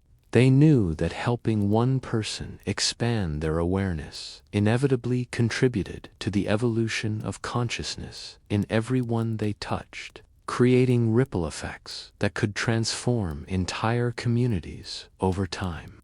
Their legacy lived on in the most unexpected places, as knowledge that had once flourished in Egyptian temples found new expression through students who carried these teachings far beyond the Nile Valley.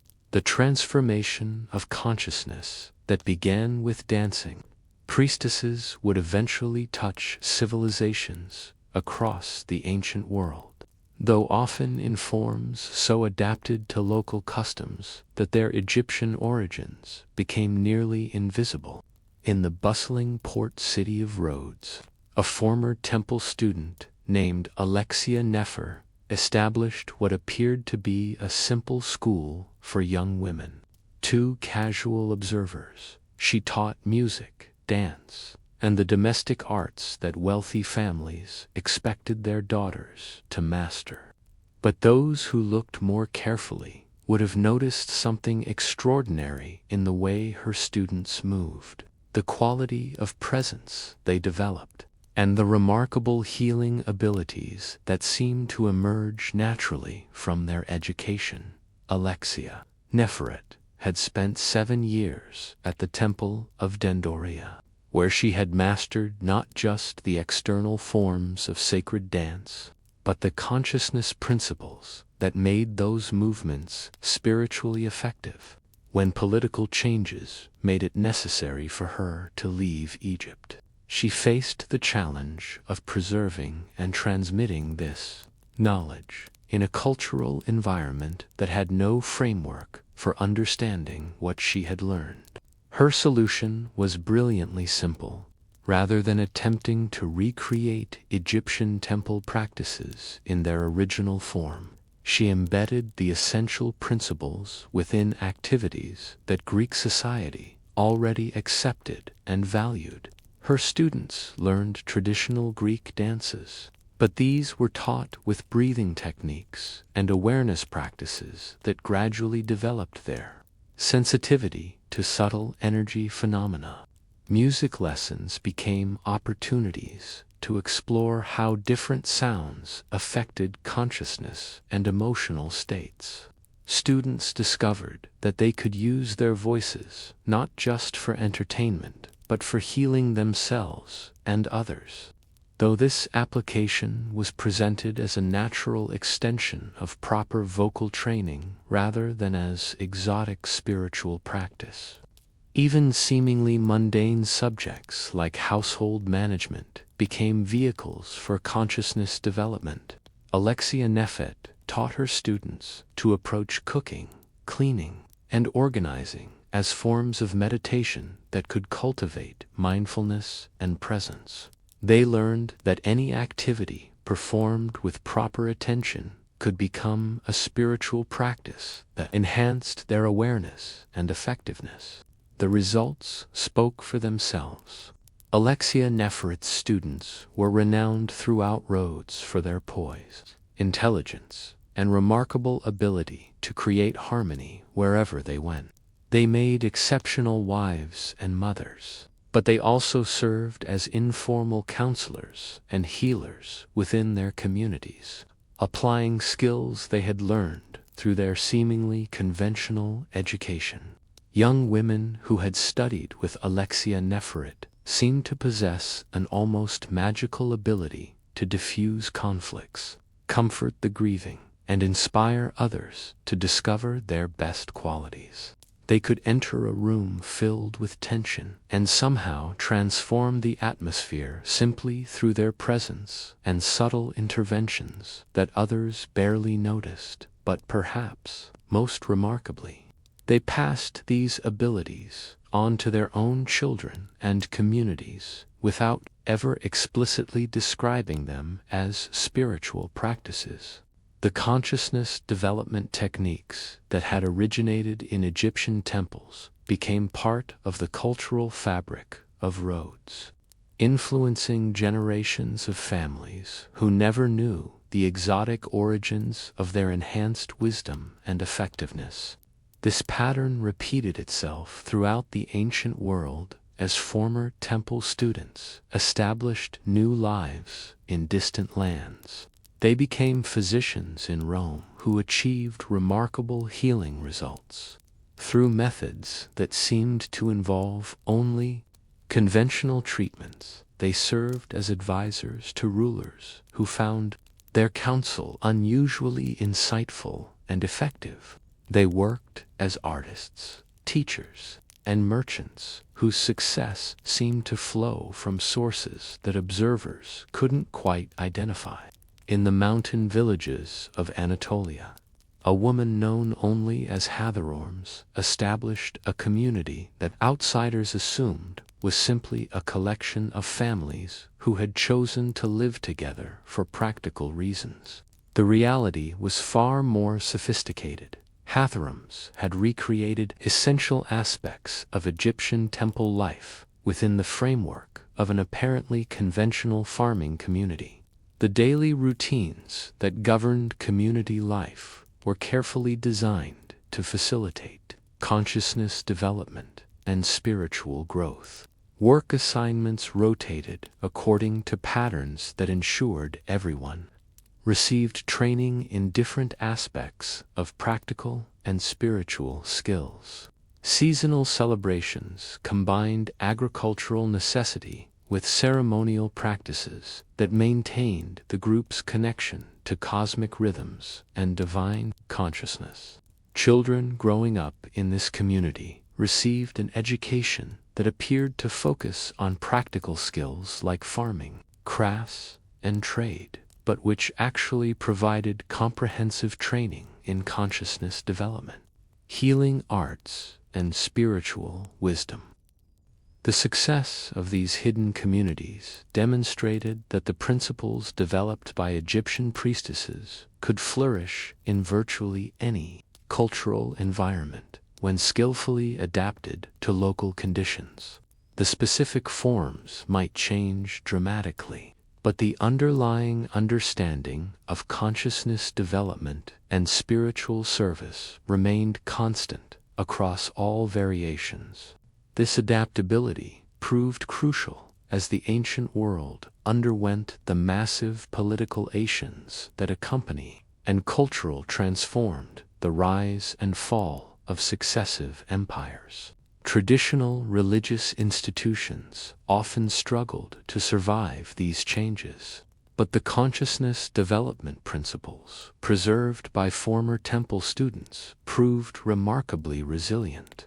During the chaotic period that followed the collapse of the Western Roman Empire, when established learning centers were being destroyed and traditional knowledge was being lost, these hidden communities served as crucial repositories of wisdom that might otherwise have vanished completely.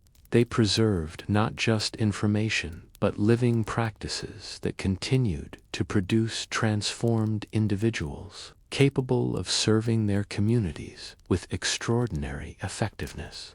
Marcella Hathor exemplified this preservation work during the particularly difficult period when barbarian invasions threatened to destroy all vestiges of classical civilization.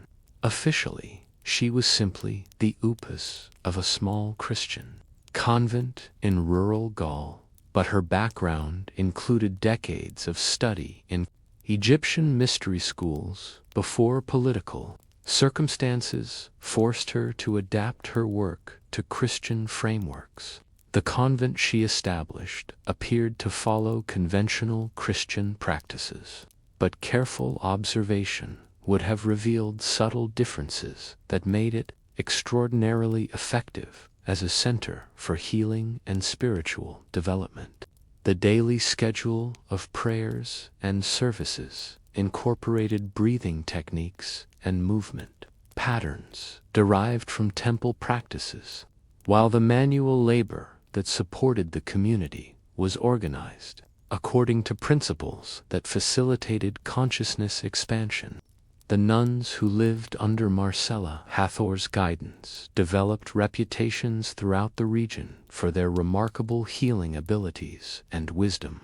People traveled great distances to seek their counsel and treatment, finding relief from ailments that conventional medicine couldn't address and guidance that helped them navigate the challenges of living in a world where familiar social structures were collapsing. But perhaps most importantly, these nuns trained young women who would later establish similar communities throughout Europe, creating a network that preserved and transmitted consciousness development knowledge during one of the darkest periods in Western history. They ensured that wisdom, which had flourished in Egyptian temples, would survive to influence the eventual renaissance of learning that emerged centuries later. The methods they used to embed ancient knowledge within Christian frameworks were masterfully subtle. Meditation practices were presented as forms of contemplative prayer that brought practitioners into closer communion with divine consciousness. Healing techniques were understood as expressions of Christian charity that channeled divine love into practical service. Community organization followed principles that maximized both individual development and collective effectiveness, while appearing to conform to conventional monastic standards. This integration was so skillful that even church authorities who were suspicious of anything that seemed pagan found nothing objectionable in the practices of these communities. The consciousness development techniques had been so thoroughly adapted to Christian language and imagery that they appeared to represent nothing more than particularly effective approaches to traditional spiritual disciplines. Yet the results these communities produced far exceeded what conventional Christian practices typically achieved. The nuns displayed levels of wisdom, compassion, and practical effectiveness that impressed even skeptical observers, while the healing work they conducted often bordered on what others considered miraculous. The success of these adaptations demonstrated that authentic spiritual principles possessed a universal quality that could find expression through any religious or cultural framework when approached with sufficient understanding and skill. The essence of consciousness development transcended the specific symbols and concepts through which it was transmitted, allowing the same fundamental insights to serve human flourishing, regardless of their cultural packaging. This recognition led to even more sophisticated approaches to preserving and transmitting spiritual knowledge across cultural boundaries. Advanced practitioners learned to identify the essential principles underlying different wisdom traditions, discovering common ground that made it possible to create hybrid approaches that drew from multiple sources while remaining coherent and effective. During the Islamic expansion period, when Muslim scholars were actively seeking knowledge from all available sources, former students of Egyptian temples found opportunities to contribute their understanding to the development of Islamic mysticism and healing arts. The Sufi traditions that emerged from this synthesis combined Islamic theology with consciousness, traced development techniques that could back to ancient Egyptian practices. Fatima al-Mizra, whose name literally meant Fatima the Egyptian, played a crucial role in this transmission process. Born into a Coptic Christian family that had secretly preserved Egyptian temple knowledge for generations, she converted to Islam as a young woman, but brought with her a deep understanding of consciousness development principles that enriched her new religious practice. Her approach to Islamic mysticism incorporated movement practices that bore striking resemblances to ancient temple dances, though they were now understood as expressions of devotion to Allah-Hecatians of Egyptian rather than invitities. The breathing techniques and meditation methods she taught her students facilitated direct experience of divine consciousness that transformed their understanding of Islamic spirituality. The Sufi community that formed around her teachings became renowned throughout the Islamic world for the depth of their spiritual realization and their effectiveness as healers and counselors. They attracted students from across the Muslim empire, many of whom later established similar communities in their home regions, gradually creating a network that preserved and developed consciousness exploration techniques within Islamic frameworks. But Fatima al-Misriya's most significant contribution lay in demonstrating that the mystical core of different religious traditions was essentially identical, despite their different theological languages and ritual forms. Her students learned to recognize the same fundamental principles operating within Christianity, Judaism, Zoroastrianism, and other traditions they encountered, enabling them to serve as bridges between communities that might otherwise have remained isolated from each other. This interfaith understanding proved invaluable during periods of religious conflict, when communities that followed different traditions found themselves in competition or outright warfare.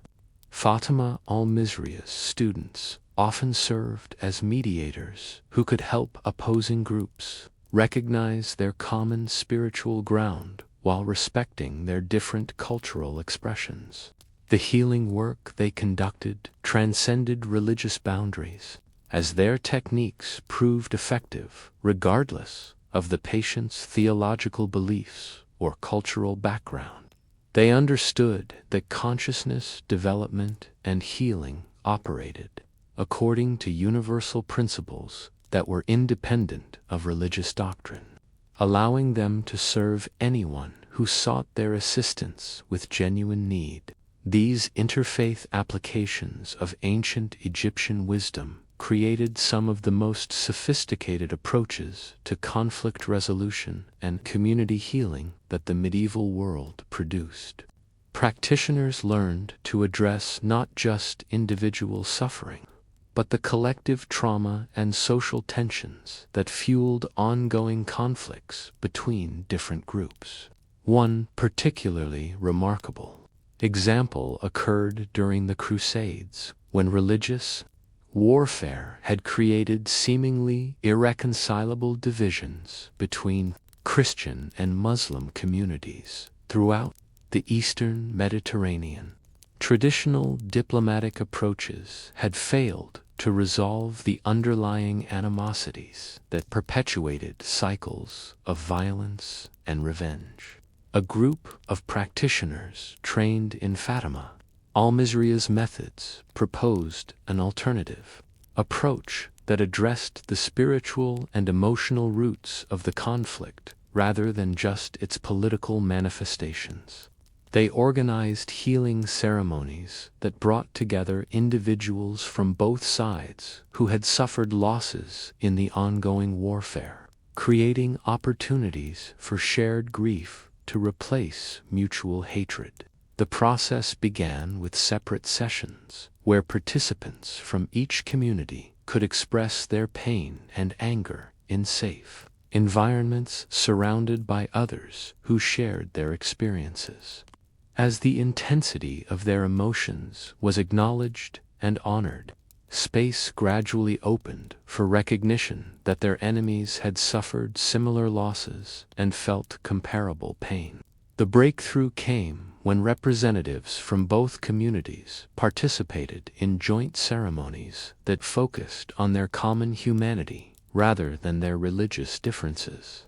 The movements and breathing practices used in these sessions facilitated experiences of expanded consciousness that revealed the artificial nature of the divisions that seem so important in ordinary awareness.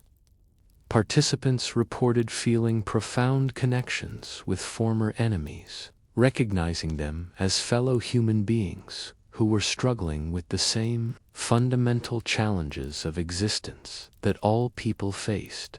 The religious and cultural differences that had seemed so significant began to appear as surface variations on universal themes of love, loss, hope, and fear. And these shared recognitions created the foundation for practical agreements that address the specific grievances fueling the conflict while establishing frameworks for ongoing cooperation rather than continued warfare. The healing process had transformed a seemingly intractable political problem into an opportunity for enhanced understanding and collaboration. The success of this intervention established consciousness-based approaches to conflict resolution as valuable alternatives to purely political or military solutions. Practitioners trained in these methods became sought-after mediators whose services were requested by rulers throughout the region who faced similar challenges with divided populations. But perhaps more importantly, the techniques developed through this work demonstrated that even the most deeply entrenched conflicts could be resolved when the underlying consciousness that created them was addressed directly. The divisions that seem so real and important in ordinary awareness often proved to be illusions that dissolved when people accessed expanded states of consciousness that revealed their fundamental interconnection. This understanding led to the development of what practitioners called consciousness archaeology, methods for identifying and healing the deep, psychological and spiritual wounds that created ongoing patterns of conflict and suffering in communities. These techniques could root while trace contemporary problems back to their historical, providing practical interventions that broke cycles of trauma and revenge. Communities that had been locked in multi-generational conflicts found that consciousness archaeology could reveal the original wounds that had initiated their cycles of mutual harm while providing healing processes that allowed them to release the past and create new patterns of relationship. The methods proved effective even when the original causes of conflict had been forgotten or distorted through repeated retelling. The practitioners who specialized in this work understood that collective trauma operated according to the same principles as individual psychological wounds, creating energetic imprints that influenced community behavior long after the original events had passed. Healing these collective wounds required techniques that could access and transform the shared consciousness that held traumatic memories in place. The process typically began with careful historical research that identified the specific events and circumstances that had created lasting divisions between groups. But unlike conventional historical investigation, this research focused on understanding the emotional and spiritual impact of past events rather than just their factual details. Practitioners would then design healing ceremonies that allowed communities to process their collective trauma in ways that honored their pain while opening possibilities for forgiveness and reconciliation. These weren't simple rituals of forgiveness, but sophisticated psychological interventions that addressed the deep structures of consciousness that maintained patterns of conflict and separation. The ceremonies themselves often lasted for days or weeks, gradually guiding participants through the complex emotional terrain that surrounded historical wounds. Communities learned to grieve their losses together, while releasing the anger and resentment that had kept them trapped in cycles of mutual harm. The most profound transformations occurred when communities could access states of consciousness that revealed the larger patterns of which their specific conflicts were part. From these expanded perspectives, their struggles appeared as expressions of universal human challenges, rather than unique grievances that justified ongoing animosity. These expanded viewpoints didn't minimize the reality of their suffering or excuse the harmful actions that had created their divisions. Instead, they provided larger contexts that made forgiveness and reconciliation possible by revealing the unconscious forces that had driven destructive behavior on all sides. Communities that successfully completed these healing processes often emerged with enhanced capacity for cooperation and mutual support that exceeded what they had possessed before their original conflicts began. The trauma that had once divided them became a source of wisdom that enabled them to help other communities facing similar challenges. This pattern of transformation through shared suffering represented one of the most profound insights that had emerged from the ancient Egyptian understanding of consciousness and healing. The priestesses had recognized that pain and difficulty, when properly understood, processed, could become catalysts for spiritual development that produced greater wisdom and compassion than would have been possible without the original challenges. This recognition led them to develop what they called sacred suffering practices, methods for working with unavoidable difficulties in ways that transform them into opportunities for consciousness expansion and service to others. These weren't masochistic approaches that sought out unnecessary pain, but sophisticated techniques for extracting wisdom and strength from the challenges that life inevitably provided.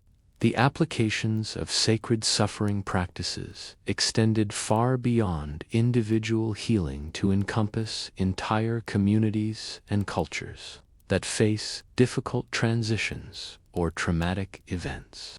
Practitioners learned to help groups process collective challenges in ways that strengthened rather than weakened their capacity for cooperation and mutual support.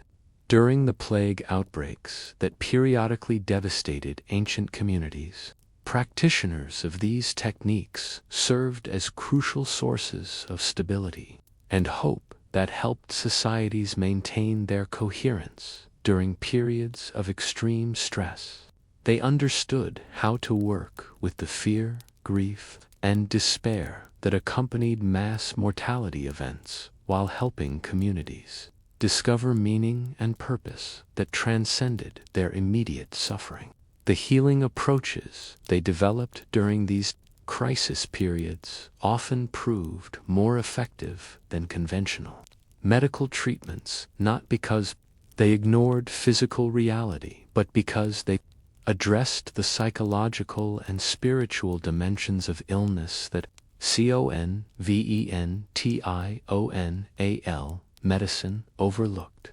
They understood that healing required attention to consciousness, as well as body meaning, as well as mechanism. Their success in treating plague victims established them as valued members of medical teams throughout the ancient world, where their contributions complemented rather than competed with conventional treatments. They specialized in addressing the despair and terror that often proved more deadly than the physical symptoms of disease, helping patients maintain the will to live while supporting their body's natural healing processes. So there you have it. The dancing priestesses of Hathor weren't just ancient entertainers or religious functionaries.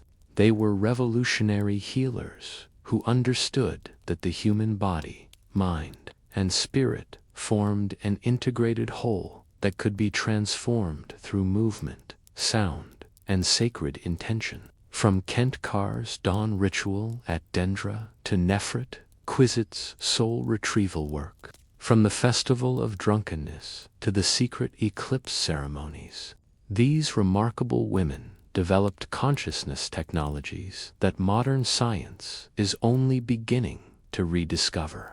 Their legacy lives on, not just in the ruins of their temples, but in every healing practice that honors the sacred connection between pleasure and transcendence, between individual transformation and collective renewal. The next time you feel the urge to move your body to music or find healing through dance, remember that you're touching something ancient and profound that the priestesses of Hathor knew 3,000 years ago.